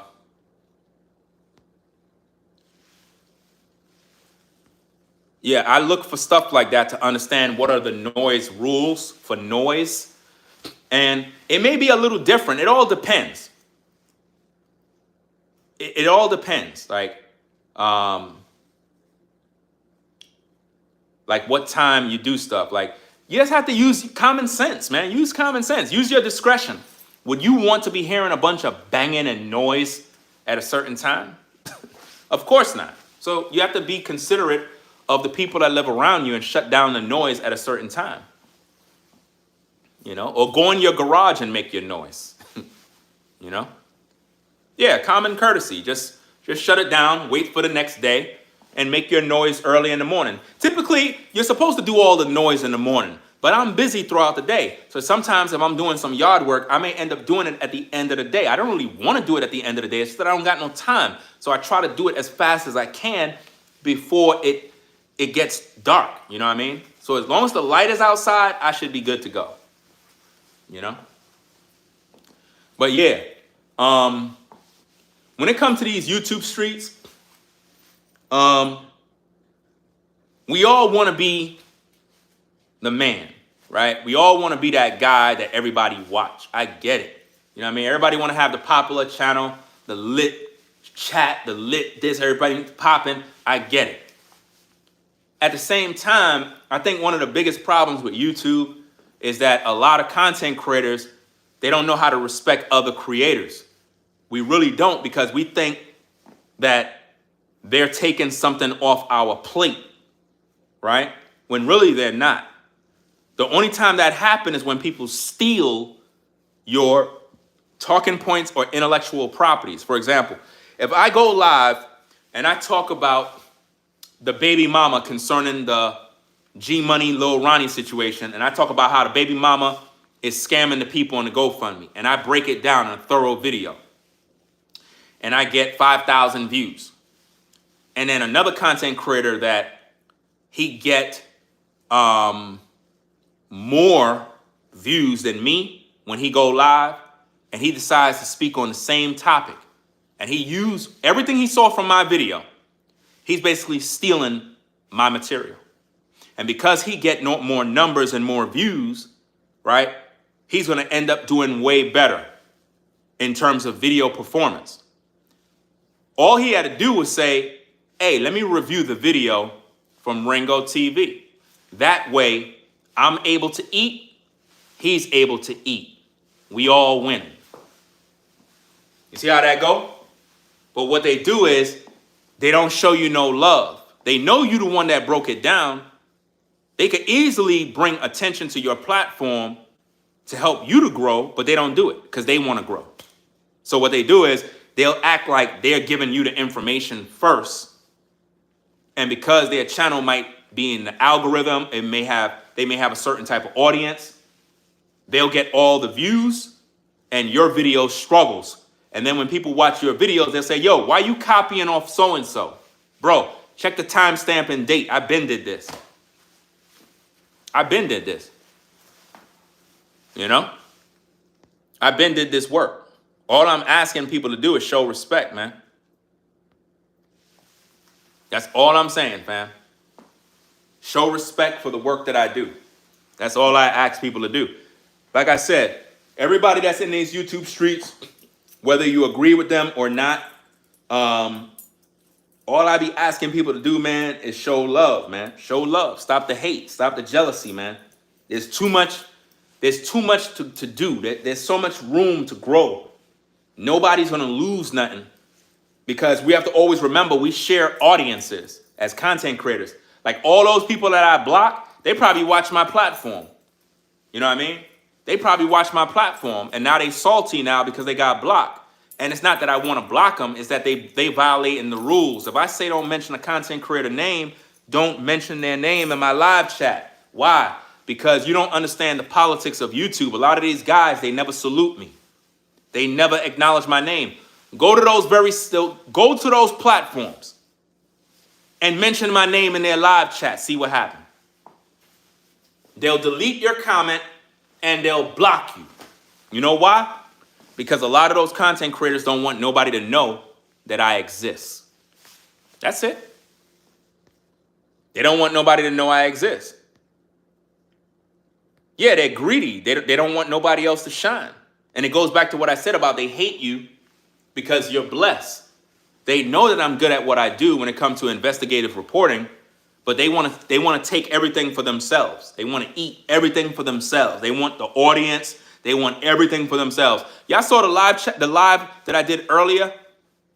We had nearly 3,000 viewers in the building. I think we hit 3,000. In the show, we had over 3,000 people strong during that live stream. And I didn't even know until I moved the screen thing from the side and I saw that, yo, I had 3,000 people viewing this show. Now, with all those people that are viewing, what happens is other YouTubers begin to see it and they get upset. You had a troll that kept coming in the live chat saying stuff like, Ringo is abusing my 13-year-old daughter. Ringo is doing this. And you're thinking to yourself, why is this person doing this? Because they see 3,000 people viewing the live show. So because of jealousy and envy and hate, they want to distract the viewers by saying, the guy you're viewing, he is abusing my 13-year-old daughter. And the person kept writing that over and over in the live chat like 1,000 times. Fam, if I was abusing your 13-year-old daughter, why don't you just call the cops? Why am I on live? You understand? Those type of demons that come into my live chat, they're sick people, man. They're sick people. Let me see. Sharon says, make the movie, Ringo. I would tell anybody. Wait, what? Make the movie, Ringo? I would tell anybody getting out the city and move to the country, just you're bringing the new of productive, that's boring, Ringo. It's going to be a summer movie, grilling. I mean, like I said, I would like to film a movie out here in this community. I think it would be lit. I think it would be dope. You know, it is what it is. You know, it's so funny. I'm seeing comments with Ingrid in the live chat. I see Caramel saying hi to Ingrid. I had blocked Ingrid from this platform. You know what I mean? Because he was over there on New Breed's platform saluting New Breed when New Breed was disrespecting me. You know what I mean? So I can't see their comments and whatnot or whatever the case is. But I had blocked that person from the platform because they was over there on New Breed's platform when he was disrespecting me, basically co-signing and agreeing with him. And I don't like that. You know what I mean? So maybe y'all can see those comments and whatnot, but their comments is not on the video to be seen, right? But let's see. Let me see what's going on here. Yeah, that person was over there on New Breed's platform in his live chat, basically agreeing with the things New Breed was saying against me. I don't like people that are like that, man. I don't like people that play both sides. It's like when a man is disrespecting people and you sitting there and you co-signing all that bull crap, and then you want to come pop up over here, nah, I don't rock with that. You know? Yeah, block them.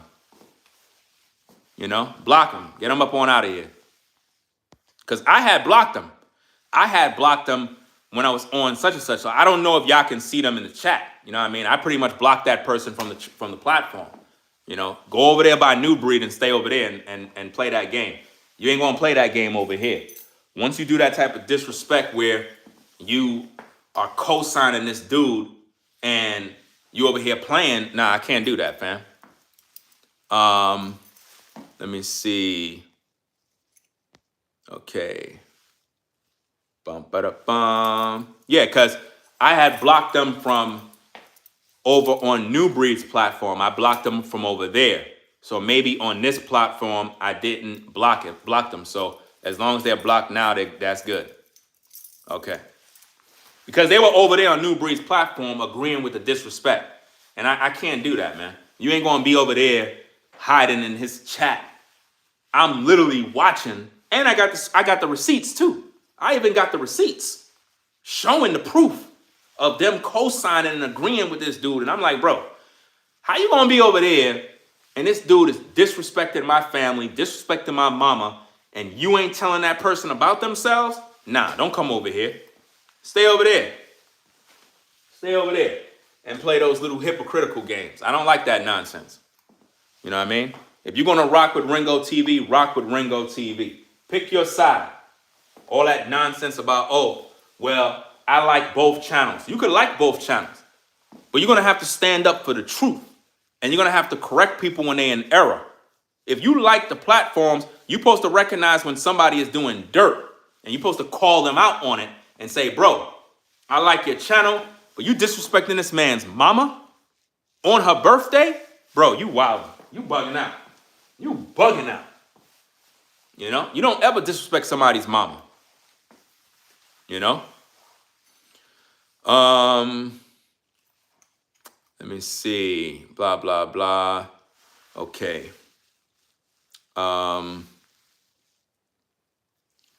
Okay. You got some crazy person sending me some nonsense, bro. Some of y'all be just doing too much, man. Let me see. Okay. Block, block, block. Houston, you're blocked. Again, anybody that come in here mentioning YouTuber names, you're going straight on my block list. One time, right? As soon as you come in here and you mention a YouTuber name, you're going right on the block list. Straight up. You know?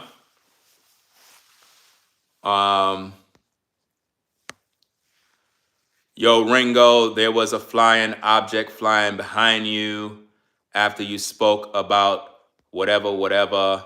I don't care about flying objects, fam. Right?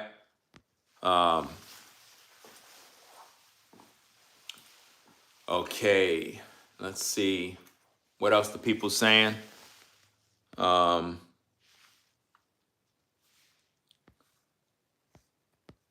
ba dum ba.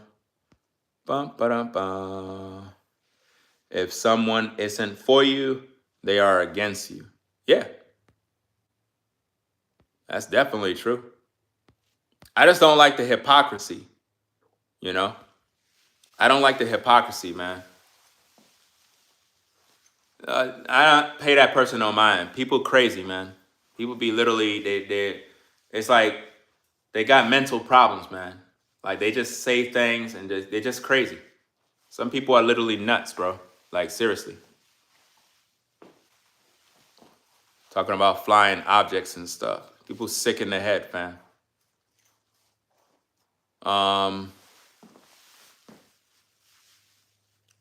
Okay. All right. Yeah, so if you're now, Takeoff is never getting justice because they covered up the case already. We already covered the case. We were the most diligent in the rapper Takeoff situation. We brought out the most information in these YouTube streets more than anybody. This is where a lot of the drama took place when it comes to these content creators, because during that time, a lot of these other YouTubers were doing similar content. I was the most thorough with my investigations and brought out the most information. And during that time, it was like this battle of who is the main source to get the info from. And that's where everybody started getting jealous of my platform. That's actually when my channel started to grow. My channel started to grow when I covered the case of rapper Takeoff. That's when my platform took off. Remember, I was at 30K subs, like 42K subscribers. And when I started to do it was between rapper Takeoff and Steven Twitch Boss. Between those two, that's when the platform went up. I started to grow tremendously. And I was able to hit 100K, and we just started going upward. And that's when, all the hate began. You see, it was when I started covering those two cases, rapper Takeoff and Steven Twitch Boss. But I may have to do more videos about the Takeoff situation to kind of revisit the case and find out what's going on with that dude that they said did the shooting. Even though I don't believe he did anything, I believe he's just a fall guy. You know what I mean? And also shout out to Identical. Those are the only brothers I would shout out. And RIP to the brother that he lost. You know what I mean? Them dudes were official during the whole situation with rapper Takeoff. So salute to Identical. I can't forget them. It would be an injustice for me not to shout out Identical while talking about Takeoff, because they were on the front line putting out content, bringing out information, just like I was. So salute to Identical and RIP to his brother. You know what I mean? Yeah, the twin brothers. And the reason why I shout them out is because they showed love. You see what I'm saying? They showed love. They never disrespected. And that's the way you're supposed to do it. Because if we're fighting for justice for Takeoff, why are we beefing? We're supposed to be focusing on the content. The viewers are viewing both of our platforms, so it's a win-win. But what happened is with these other content creators, they don't understand that. It's just like if we're talking about the Lil Ronnie situation, right? If I see something, I'm going to talk about it. If I see something on somebody else's platform and it's something they talked about, it's their words, right? And I'm covering it, I'm going to make sure and shout them out. But with these content creators, they'll see me go through my investigation. They'll see me talk about different issues, and they won't even acknowledge my work. They'll act like I never exist.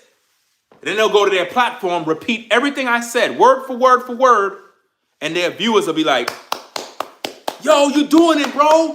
Yo, I love your videos, man. You the man. And the whole time, those are my words. That's my material. All that content creator had to do is say, yo, bro, welcome to the show, y'all. I want to react to this particular video, share my thoughts and opinions. What we're going to do is we're going to review this video by Ringo TV. He broke down the whole video with the shooting, so we're going to roll the tapes. That's how you acknowledge other men. You're not going to lose. You're still going to get your views. You're still going to get your just.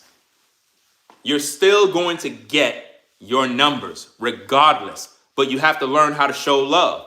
A lot of black men, sadly, we don't know how to show love, man. A lot of black men don't know how to show love towards other black men in terms of giving them their flowers. On social media, YouTube, they don't know how to do that, man. Everybody for self, man. Everybody for self. you know? And whatchamacallit, they just be playing these little games. And you know what's so crazy? Whatchamacallit, doing the breakdowns. When I do the breakdowns of these videos, it's so that we can bring out the truth. I'm not breaking down the video because, for any other reason. I'm trying to show the truth of what happened. Because the first video we saw that I broke down, I knew there was more to it. I told y'all the car was behind the car wash area. It was behind that wall. I told y'all that. And I never even seen the video, the surveillance video. So how I knew? Because when you investigate the story, you put it together, where could the driver go? He had to go right there. He wasn't going to be parked the other area, you know? Let's see. Competition is always good. When you're on YouTube, competition, listen, YouTube is a competitive business. I'm not saying you can't be competitive. It's a competitive business. Even in the news media, everybody want to put out the story. But what I'm trying to show you is, look at how the news media do business. If CNN put out footage or they talk about something, you notice they mentioned TMZ? Courtesy of TMZ. TMZ reported on the footage. They give credit to TMZ. They don't just come out saying, here's the footage, boom, boom, boom. No. They get the footage and then they shout out TMZ. You know? I'm just doing my breakdowns. You might have other people that show footage, but they don't do the breakdowns. I do video analysis and breakdowns, and I do reactions. That's what I do. I'm 100% original. I don't copy nobody. My content is original content. I bring value to the content. I don't just play the video just to play the video. No, I break down the video. If you look at my video breakdown, part 2, I showed y'all and proved there was no woman in the car. I proved Brumman had an assault rifle, possibly an AR-15, right? I showed you that he got into the driver's side when he got in. He got in from the passenger side, then he scooped over and went into the driver's side, and his partner ran all the way around the car to get into the driver's side. When he realized his partner was there, he went back around into the passenger side. That's all the proof right there, man. You know? I don't know how TMZ is able to get everything overnight. I don't know. You know? All I try to do is bring out the truth, man. That's all I try to do, is bring out the truth. And people be getting mad and getting jealous and salty. They were mad when I had 3,000 people viewing the live stream. I'm always grateful when I have a lot of live viewers. Why do you think YouTubers get more views? I'm curious. Because you don't share my videos. That's why. Because you don't promote my name. That's why. Because you don't share the videos, you don't promote my name. You saw how those people came in here and they started promoting other content creators? You saw how they did that? They don't do that with my name. They don't share my videos on Twitter. They don't share my videos on Instagram. They don't talk about my name in other comments. They don't do that. That's why everybody else get views and I don't. I mean, I'll get views here and there, but other people get way more views. And it's because the viewers that watch me, they don't share the videos. And then the content creators that steal my talking points, they're helping to suppress my my work by stealing it. Imagine you're a clothing designer. You design a shirt, right? This is your shirt. Or let's just say you created this cloth here, right? It's a popular cloth. You designed it. And then an Asian man sees your cloth, sees your design, and says, you know what? I'm going to make money off this. And he make the exact same thing. And he go and he sell it for pennies. Now he's making all the money. It's your idea, your design, but nobody don't know that. Nobody knows it's yours. He took it from you. And now he's earning. That's how it is on social media. And it's because the people are not acknowledging the work. If everybody that's viewing my videos literally is out there promoting Ringo TV, yo, y'all got to check out Ringo TV. Yo, he makes the best breakdowns. Yo, I watch this dude, but yo, check out Ringo TV's videos. Then guess what happened? The viewers come over here and they watch the content. But what's happening is folks are sending people to other platforms. That's what they're doing. Folks are sending people to other platforms, and it's basically causing more problems and drama. You know? That's what they're doing. Let me see what's going on.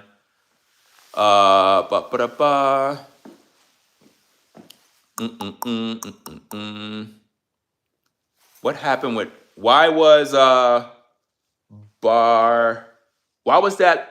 lady blocked? Let me see. She says, "Say I rebuke the devil in Jesus' name. I am covered in his blood." Why was that person blocked? For no reason. What did they do? Why was that person blocked? Because I'm looking at the comments. Say out loud what? Jesus lives. You must. I mean, that ain't worthy of blocking somebody.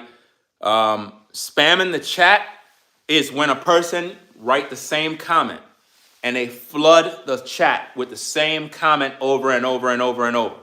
That's spamming, right? If anything, time them out. Don't just block them. You know what I'm saying? Like, because I've seen that person in my comments many times, right? So unblock that person, and it is what it is. Yeah, I mean, think about it.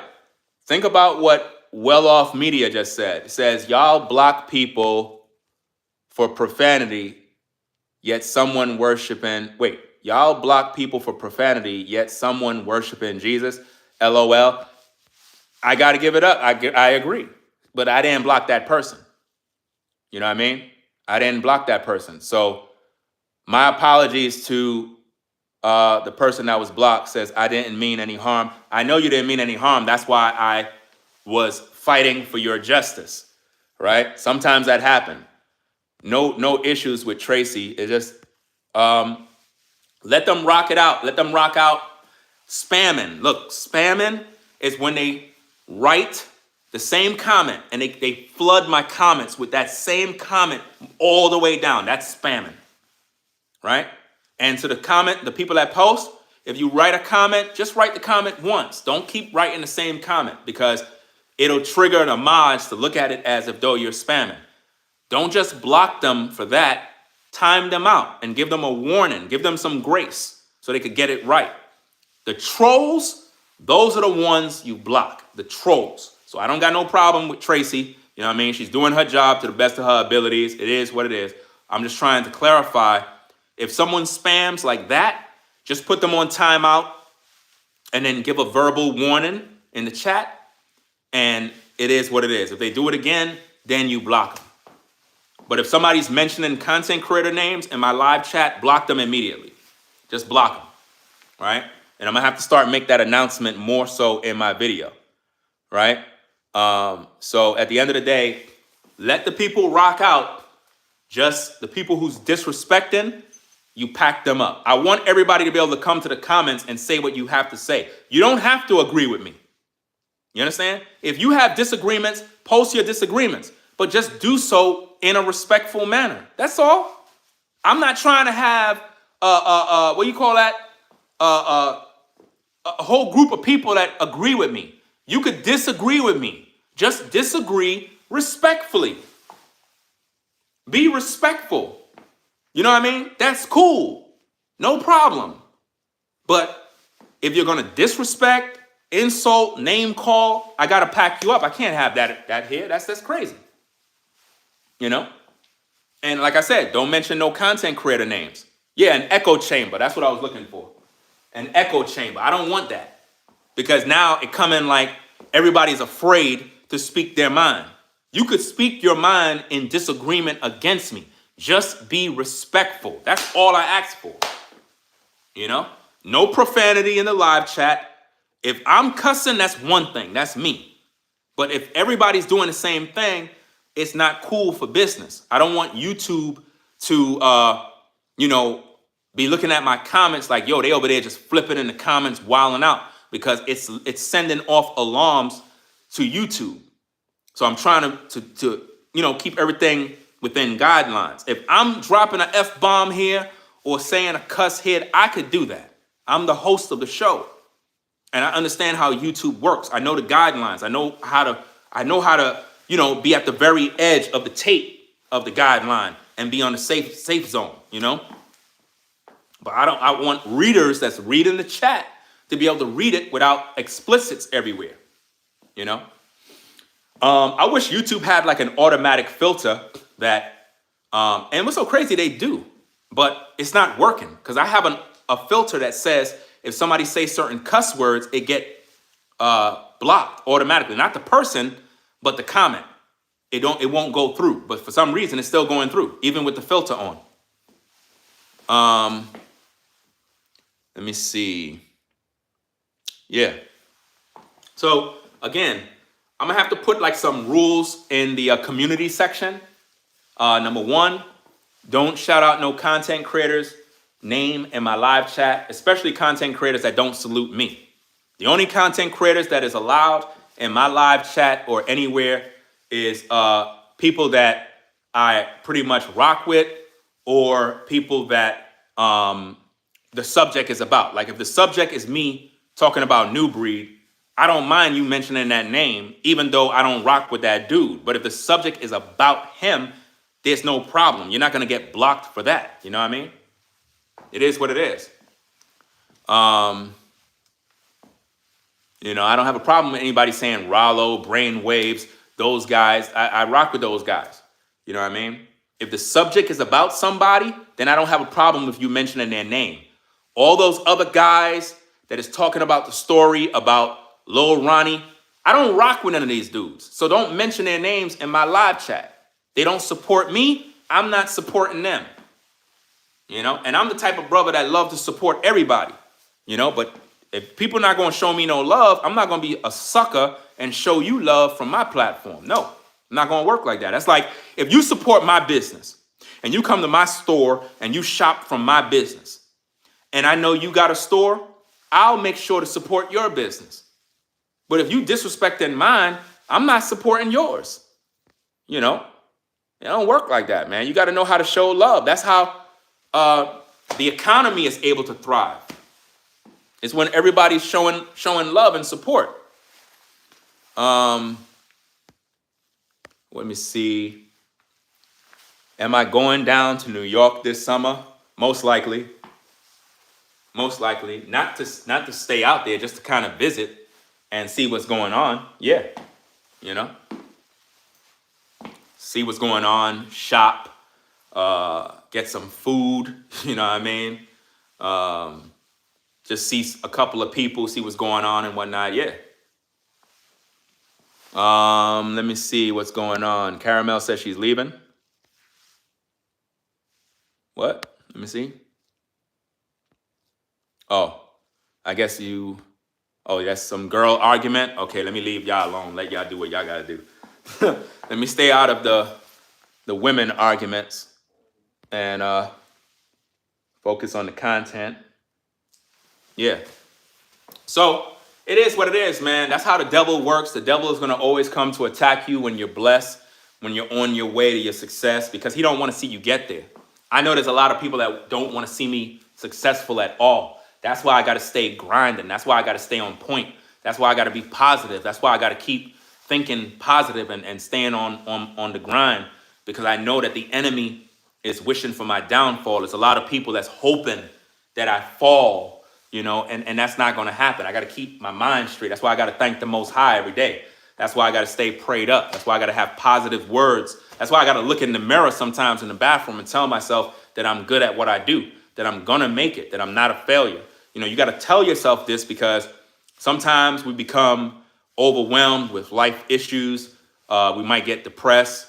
We might be stressed out due to the job, bills you got to pay. You might be behind on your rent, your mortgage, your car note. You might be going through a struggle, and you got to really get your mind right, man, or else you're gonna crash, man. You're gonna really crash, and it's not gonna be a good one for you, man. So that's why I like to focus on my lawn. I'll probably go outside, do some lawn work, and sometimes the lawn don't even need no work, fam. But I'll just go outside just to do the work to get my mind right, kind of get me prepared, and then I'm able to do content. You know what I mean? Sometimes the neighbor's probably looking at me like, damn, this guy works on his lawn every damn day. Well, again, it's therapy for me. And I have to babysit the lawn. If you know anything about lawn, you got to babysit the lawn. You got to treat the lawn right and whatnot. I mean, if I showed you how it look right now, you'll be like, damn, that thing look good. Yeah, that's how I'm taking care of it. I just bought a brand new bag of seeds from Amazon. I just purchased another bag. These bags of lawn seeds are very expensive. They're not cheap by any means, man. But I bought one more bag, and I'm gonna put that down because I'm gonna do some dethatching work. I'm gonna put that down on the lawn, and then that's it. I'm not messing with it no more. I'm gonna leave it alone, and that's it. I'm just gonna let it just do what it gotta do, because it's expensive. It's an expensive hobby, but I like it. It's good exercise. It keeps me motivated. I was just talking to one of the landscaping guys. I think he lives in this community here. I'm not sure if he lives in the community, to be honest. I'm not sure. But I know he's always out here doing work. He works on other people's property, other people's lawn. And I was talking with him the other day, and I was asking him about a particular mower, because I want to get a new mower. The mower that I got, it's mediocre. You know what I'm saying? It's good, but for the turf that I have, it's pretty large. And those big lawn mowers, I don't have any space for that. The way I have the garage set up, I don't want to have that machine in there. I really don't. So I have to get a new mower, and it's just I don't want to get anything that's overly expensive. The mower that I want, it literally costs $5,000. It costs $5,000. I would love to have the mower. You know what I'm saying? I would love to have that mower. It's a beautiful one, but it's expensive. It's literally $5,000.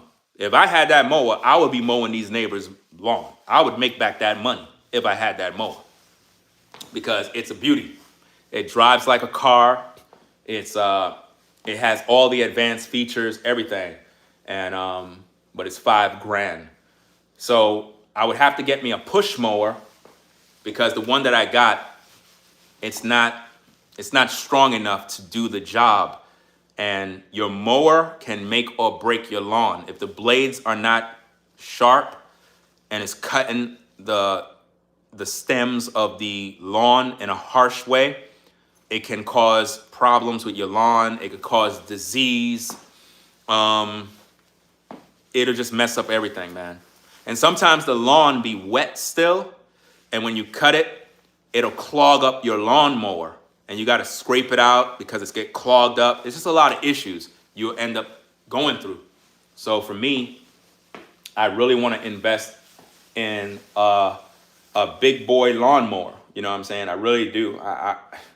I could just jump and try to, see what it is, but I don't want to do it, man. You know what I'm saying? Maybe down the road I would, but I really would want to get the $5,000 mower. That mower right there is really a beauty. You said always wash lawnmower blades after use. I never did that before, fam. I never did that before. I never did that. I just kind of left it alone, you know what I mean? Because I noticed that you could tell when the blades are not as sharp as they once was, you know what I mean? I service the machines and whatnot, but they be getting dirty, man. It's a lot of work, and I'd be tired after I do all that work. I'd be really tired. You know, I actually have to buy a new blade now. But I don't want to buy the blade. I'd rather just buy a new machine. You said the grass build up past bacteria on other grass. It's a lot of stuff you got to know, man. Like I said, I was talking to the landscaping guy. He was telling me a lot of key secrets and stuff like that. Normally when I'm talking to people, like landscaper guys that do that type of work, I don't focus on acting like I'm a know-it-all. Meaning, I know a lot. At the same time, when I'm talking to people, I act like I don't know anything. Because what I want to do is I want to respect them enough so that they can speak and share their expertise. That's how you learn from people. You don't learn by running your mouth trying to be smarter than everybody. You learn by letting them talk so that they can share their expertise. And they might end up showing you something and you end up learning something different. Like, for example, in the midst of talking to that particular gentleman, there's something that I learned that I didn't know. I'm familiar with different lawn seeds, right?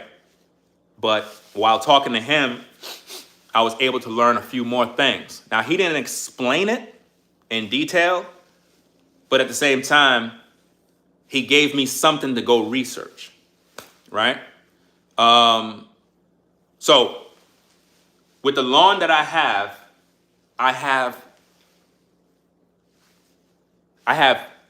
about 3 different types of lawn seed in one, right? It's a very expensive bag of seeds. It costs about $200 and something for a 50-pound bag that could cover over 20,000 square feet, right? So in this bag, it consists of 3 different types of tall fescue, Kentucky bluegrass, and perennial ryegrass, right? Now, that combination of seeds is perfect for the lawn, especially in North Carolina. Now, what I learned from him, without him knowing that I learned from him, because I keep my mouth shut, I let people talk, he had asked me a question while we was talking. He was like, what kind of ryegrass you put down? Now, although I put down the expensive lawn seed, I also went to Home Depot to pick up a bag of ryegrass seeds. Now, the ryegrass seeds that I put down, where did I put, give me a minute.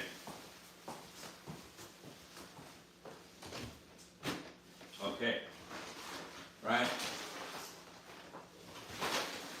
Now, let me give you some education, right? So, let me see. Somebody said, what is the expensive lawn seed you got? Man, that's my secret. I ain't giving up that. I'm not giving up that, fam. If you find it, you find it. But I'm not giving up that, because why? I don't want nobody copying me, man. I don't want people copying, but this I'll show you, right? Now, although I'm using the expensive lawn seed that have a combination of other seeds in it, I went to Home Depot and I had picked up this, right? I picked up this. Now, this type of grass seed is annual ryegrass. Now, the problem with this is it's right there in the name, annual, which means after a particular time, that's going to be gone, right? So, that's only for if you want to green up your lawn, get it good for the season, and then after that, you got to put down more seeds. You know what I mean? You got to put down more seed. You want perennial ryegrass. That's the one you want. If you want it to continue to flow and grow. The perennial is the good one. That's the one that's more expensive. The annual is cheaper. right?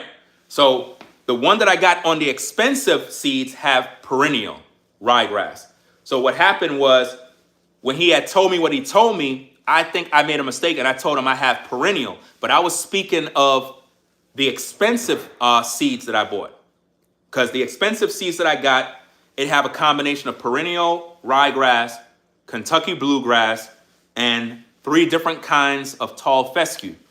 And so that's why I said I have perennial ryegrass. But I forgot that I also put down annual ryegrass, kind of just mixed it in certain spots. That's so that the lawn remains green all season. Like I'm talking about from the summer, fall, winter, spring, the lawn stays green the whole time. Because when one particular seed goes dormant, the other one kicks in. When that one dies out, the other one kicks in. So it's like the lawn just stays green. You know? If you have, like, let's say you have Bermuda, it'll be dead right now. If you have Bermuda lawn, your lawn is dead right now in North Carolina. It's dead. It's in dormant phase. It's not coming up. Right? If you have certain lawn, it's not going to flourish in that season. Only when it kick into the springtime. Once the temperatures get up, then your lawn will wake back up. Perennial rye, and I believe Kentucky blue, and some tall fescues can still be good and green throughout the season, depending on how it is. And then with those particular seeds, it'll be better in harsh, hot conditions. Like if it's hot summer days, drought season, the lawn would still be able to survive because of the root system. Like for example, with the tall fescue, sometimes you get roots as 4 inches deep into the ground. So there's moisture down there. So even though it is a drought season, there's still water in the soil. So your lawn will still be able to survive the drought. With perennial ryegrass, you're going to need to water the lawn more often, whereas some other grass seed, you don't need to water it as often because it repairs itself. You know, like with the morning dew in the morning, you'll notice that your lawn have like this wet, like this morning dew over it. That's the lawn repairing and taking care of itself. It's pulling the moisture from the earth up to the lawn, and then it just trickles down. It's really I love doing this kind of work. You know what I mean? It is what it is. Now, since we're having class, I had tried this product out too. I had tried this one out too. This one. Now, the problem with this, guys, is you gotta check this, right? You gotta check out this stuff, right? You gotta check out what's in the bag. Like, for example, let me see if I can do this. All right, let me read it first. Like this one have 19% extreme tall fescue, 14%, extra large tall fescue, 14%, rebel V tall fescue, inert matter, 1.45%, but it has 50% coated material. So you don't really want this. You don't want to spend your money on this. You don't want to spend your money on this. You're wasting your money.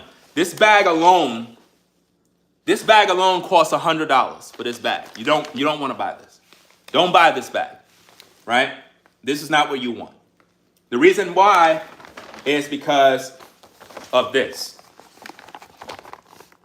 Remember, the screen is reversed, but it says it has 50. This bag contains up to 53% coating material. You don't want that. You don't want no coated material. You want the seeds, raw 100% lawn seed. That's what you want. You don't want anything with coated material. You don't want a bag that contains weeds and other seeds and foreign matter. You don't want all that junk. You want 100% of the seeds that you're looking for. You know? It is what it is. You said turn it upside down. What do you mean? Upside down? You said upside down. What do you mean upside down? What are you talking about? I told you the camera's reverse. The camera's reverse. I don't know how to reverse the camera. The camera's reverse. I mean, you'll still grow lawn with this. It'll still grow if you buy this. But what I'm saying is for your money. Now, let me backtrack. This is a good product, right? I'm not being paid to advertise. I'm not being paid, ladies and gentlemen. This will work. It will get you the results. But you're spending $100 for this bag and you're not getting 100% of the seeds. There's over 50% of this bag contains coated material. You don't want that. You don't want that. You want 100%. And you want to look at the bag and you want to know that you're getting different types of seeds. Somebody said, come on, Ringo, man. Put us on with the bag of seeds that you got, man. Nah, bro. Again, people going to be watching. There's people in this community that's probably watching me right now. They're probably like, yes. They doing that Birdman handshake. Nah, fam. You got to do your own research, man, or pay me to do the job. You know? Pay me to do the job. You know? Rain is the best resource for your lawn. With rain, you don't need no fertilizer. With rain. Rain, you don't need nothing. The rain is the fertilizer. The rain is everything you need. Rain. Y'all remember the other day I did a video reaction and you had Hassan Campbell. Y'all know who Hassan Campbell is, right? Well, he was talking about his garden. You know what I'm saying? He have a nice garden. He have a nice house. He always shows off his garden. Beautiful environment, peaceful, got the lights and everything. Looks really, really nice. He was doing a video one day and he was talking about how when the rain comes down and it hit those plants, your lawn, everything, it comes alive. The rain make it comes alive. That's true. Anytime it rains, it's a beautiful thing. You know? Like, I track the weather all the time. I know when it's going to rain in North Carolina.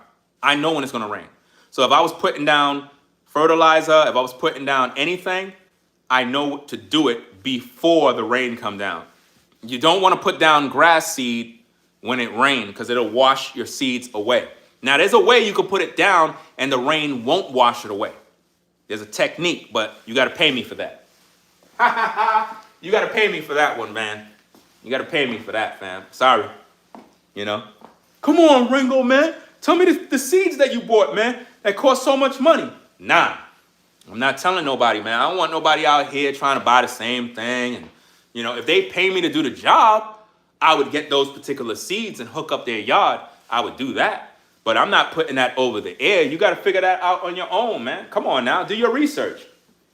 Don't try to get what I get. Work with what you could get. There's all different types of seeds you can buy. There's no one is the best, one is this. I just don't want nobody copying me, man. I don't want nobody copying what I do, man. I hate when people do that, bro. Like, find your own style, find your own way, you know. I know, y'all, come on, dog. Come on, man. You know, I get it. But it is what it is, man. I don't want to put that out there, bro. Because with this bag, I got it right in front of me, man. I got it right in front of me, man. You get 29%. 29%? Man. 29% of pure tall fescue. Another 29% of another type of tall fescue. Then you got more of another type. Then you got the perennial ryegrass. You got the Kentucky bluegrass. And there is, everything in here is pure lawn seeds, pure. So that whole bag, when you pay for that bag, you're getting the highest possible quality of lawn seeds. So when you throw those bad boys out there, man, it's gonna grow. As soon as the weather start cooperating, it's gonna grow and everybody gonna be like, wow, this is really, really nice, man. Very, very nice. You know what I'm saying? It is what it is, man. I just like doing the work, but it's time consuming. It's expensive. For me, it's been expensive, but I don't mind because you only have one life. You know what I mean? You have one life to live. I like doing yard work. It's something that I was trained to do in a former occupation that I had in New York. So I'm pretty good at it. So I guess all of those skills pretty much carried with me over here. But yeah, man. I mean, if you were to buy this, you buy these two, right? If you were to buy these two and mix these, you'll be good to go. If you buy these two, you'll be good to go. Just that you're spending $100. You're spending $100 for this bag here, and you're only getting about 50% of the seeds. So it's like you're shortchanging yourself, you know. But if you got the money, then it is what it is. That'll work for you. It'll work. It'll definitely work. It's just that you don't have a mixture of other seeds. What I recommend, if anything, create your own seeds, meaning buy a bag of high quality Kentucky bluegrass, buy a bag of high quality perennial ryegrass, buy a high quality bag of tall fescue. Put it in a thing, mix it together, throw it out in the yard. Watch what happens. It'll flourish, and what happens is your yard would pretty much stay green all year long because you have a mixture of seed that's going to give you a certain result. That's if you want that. But if you want one type of seed because you want everything to look the same, then understand your yard is going to only look a certain way for a season. After that, it's going to go dormant. The lawn is going to be dormant. It's going to look like brittle. It's going to look like Brillo pads. You know what I mean? And it's not. I don't like that look. I just don't like it. I want it to be green all year long. Another tip is never walk on your lawn when it's wintertime and it's very cold. If you do that, you're destroying your lawn badly. Badly. Oh, man, let me tell you.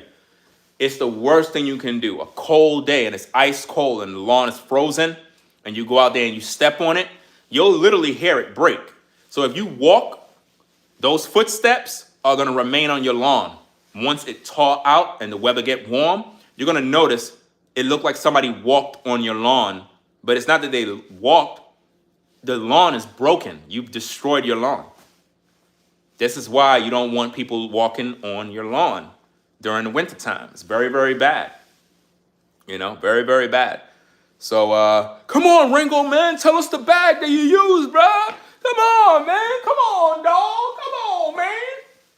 Nah, fam. Can't do that, bro. Because Newbury gonna go buy it, man. He gonna be like, yes, I'm gonna go get it. You ain't getting it, man. It's too damn expensive, bro. Too expensive. I love this particular bag. I did all my research. Because you got a lot of guys on YouTube. Their whole channel focus on lawn work, and some of these guys are very, very good at what they do. Some of these guys are really, really good. I watch their platforms. I learn a lot of tips and tricks from a lot of them, and I narrowed it down to this bag and another one. And this bag got a lot of praise, a lot of standing ovations, and it's made from a company that is professional. So that's pretty much what it is. That's why I chose this particular bag. I can't go wrong with this. If anybody in this community wanted me to help them with their lawn, I would tell them to order this, because this is what they need right here. This is the standard. This bag works in North Carolina due to the neutral zone area. This bag is going to perform the best. The best. Your lawn will never go dormant. It'll be green all year long. And that's what I was trying to figure out. I was trying to figure out, why is everybody's lawn going dormant? And then I realized in the community, a lot of these houses were built pretty much at the same time. And what they used is something called sod. Sod is like prefab lawn. that they purchase and they put it down like carpet on the ground. In other words, you have dirt and they just put it down. And what happened is it grows and it connects into the ground. You know what I mean? So it's all sod. It's not like the ground was filled with soil and they planted the turf. They didn't do that. So the company that makes this is a company that they produce sod, stuff like that. So I trust this particular brand, and it really is good. And it's dark green, dark green. Now, the Kentucky bluegrass that's mixed into it will give a different shade of green, which will give your turf a nice, beautiful look, right? So I really got to get that lawnmower, man. That's the only thing that's missing, man. It's like the yard is good, but it's like the lawnmower is trash, bro. And I could admit it. My lawnmower is trash, dog. Like, for real. You know, I spent about $400 for it, but it's not up to par, man. I got to get something better, man. I really do. I'm kind of embarrassed, man, with that lawnmower, bro. Like, for real, because it's like I'm a professional, and it's like I don't feel like I'm a professional when I'm with that lawnmower. I feel like I'm a novice. So it's like I gotta upgrade soon, man. I gotta upgrade soon. I'm still thinking about it. You know, maybe if somebody hit the Cash App, I'll go buy it, man. Where's my laughter tracks? Come on now, dog. Come on, man. Hey, you never know, man. Might be some rich cat viewer like, yo, Ringo, go get that lawnmower, fam. I want to see that lawnmower, bro. I'll go buy it tomorrow, fam. No cap. You know what I mean? I'll go buy that lawnmower tomorrow and pull up like this. Everybody be like, oh, look at the lawnmower, yo. Damn. Lawnmower is nice. It's a nice mower, fam, for real. You know? So, hey, I probably have to start the GoFundMe for the lawnmower, man. Somebody like, man, you don't got no shame, dog. Come on now, dog. Come on, man. Hey, it doesn't matter, fam. I'm going to go start the GoFundMe for the lawnmower, fam. For real, for real. We're going to set it up. I'm not kidding. No cap. I'm going to set it up. Lawnmower, GoFundMe for the lawnmower, bro. I don't care. You ain't going to make videos about that. I don't care. Come on now, dog. Come on, man. I don't care. I need that lawnmower, bro. Oh, I almost put the damn thing in the video by mistake. My bad. Let me push this thing all the way down there. I almost put the bag in the video by mistake. I literally lifted up and I was about to go like this and I caught myself. Damn, man. That's crazy, bro. So that's about it, guys. We're going to talk more later. It is what it is. We're going to do more content. I got to get something to eat. I'm hungry right now. And yeah. Got to get something to eat. Right? So it is what it is. I got to figure out how to flip these videos, man, because this side of my face belong on this side. So I'm probably looking all weird. This side of the place is supposed to be on that side of the place. Like, it's all crazy. So whatever you see here, that's not what it's supposed to be. It's supposed to be flipped around the other way. You know? I don't know what's up with YouTube, man. It's like you go live on an iPhone and this is how it is. I don't know why it does that, man. It's dumb. But now, when I do my reaction to this video, I'll be able to flip it. I don't know. Maybe there's a feature on YouTube that you could flip your videos. I don't know. Maybe there's a tip or something you could do, a button, and you could probably flip your videos. So yeah, guys, we're going to get up on out of here, man.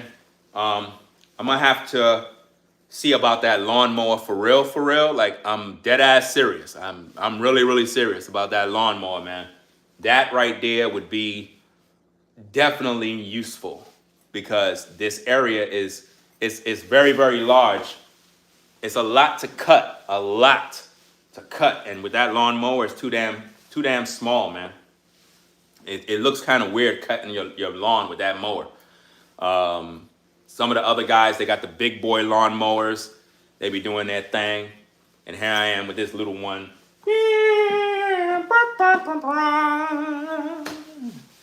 it is what it is. You know, you can't beat them. You know what I'm saying? You just got to just work with what you got. You know, it is what it is. That's part of the struggle. You know. Let me see. Better have a face mask. You're going to be sneezing. I don't even use no face mask. I never sneeze. I don't have those problems. I don't know what it is. It's like even when I was at the 9 to 5 and we used to do that kind of work, some of the other people would wear a face mask because the lawn smell would bother them.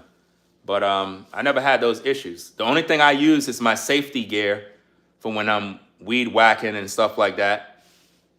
That's pretty much it, because you don't want to get no projectiles in your eye. So, you know, that's pretty much it. My favorite thing is when you're using the edger and you edging everything. I love using that machine, man.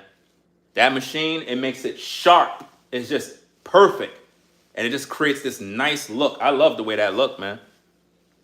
If anything, man, not only do I benefit from what I'm doing with the yard, the community benefits. It's a blessing for the community.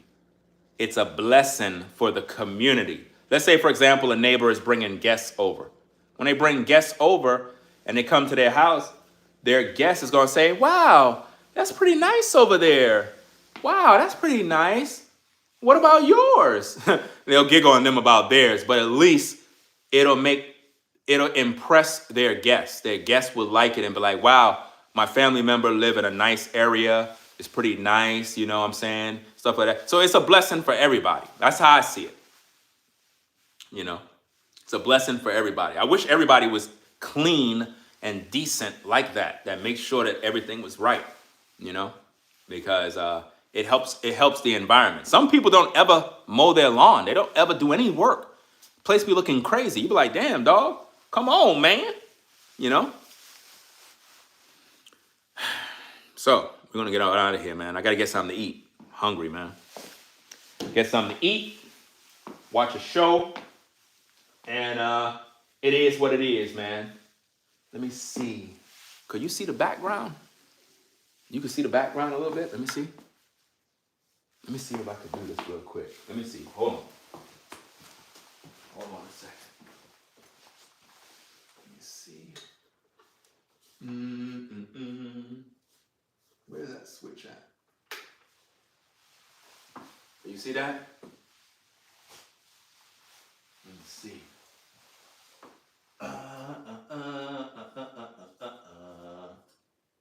Where's that button? Where's that button? I can't find it. Oh, here we go. That's not it? Is this it? All right. I don't know if you can see that, but you see like how I turned on that backlight and then I have that light. I'm just trying to give you a little idea, right? Of you're gonna see the setup when I fix it up. Y'all gonna go crazy. It's like it's just lit. Like when you put on all these damn lights and you see how this thing is. Let me see. I'm not sure if that's on. Oh, I don't have it plugged in? Oh, I don't have it plugged in. Is this one plugged in over here? Let me see. See if this one's plugged in. Okay. All right, put this one on here. Da da da da. All right. So, see how that one is there. Turn off this light over here. Yeah. So, you know, I'm just trying to give you a little idea, right? But let me put that on.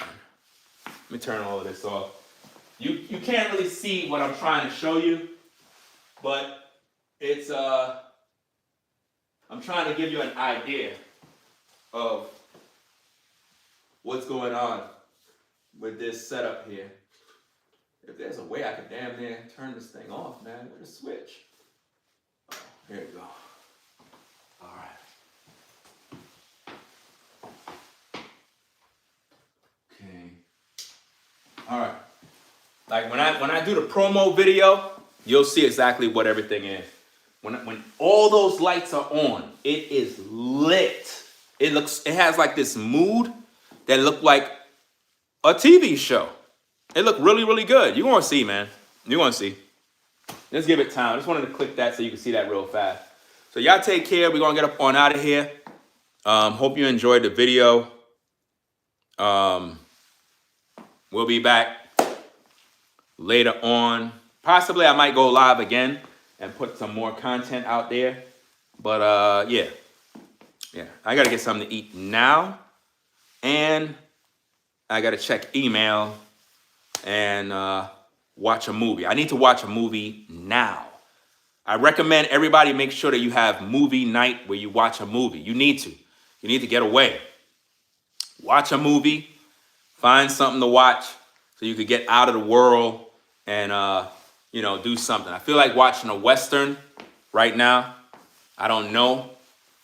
I feel like watching a Western right now. Maybe Tombstone or something with Clint Eastwood and some other actors. I need to watch a Western movie right now. I think I need a Western movie right now. Hopefully Netflix got something. Netflix will be billing me pretty soon, so I'm going to shut them down because they're not getting no more money out of me, fam. Sorry, Netflix. Not getting no more money. I'm tired of Netflix taking all my money, fam. I'm tired. I don't watch it every day. Right? So y'all stay blessed.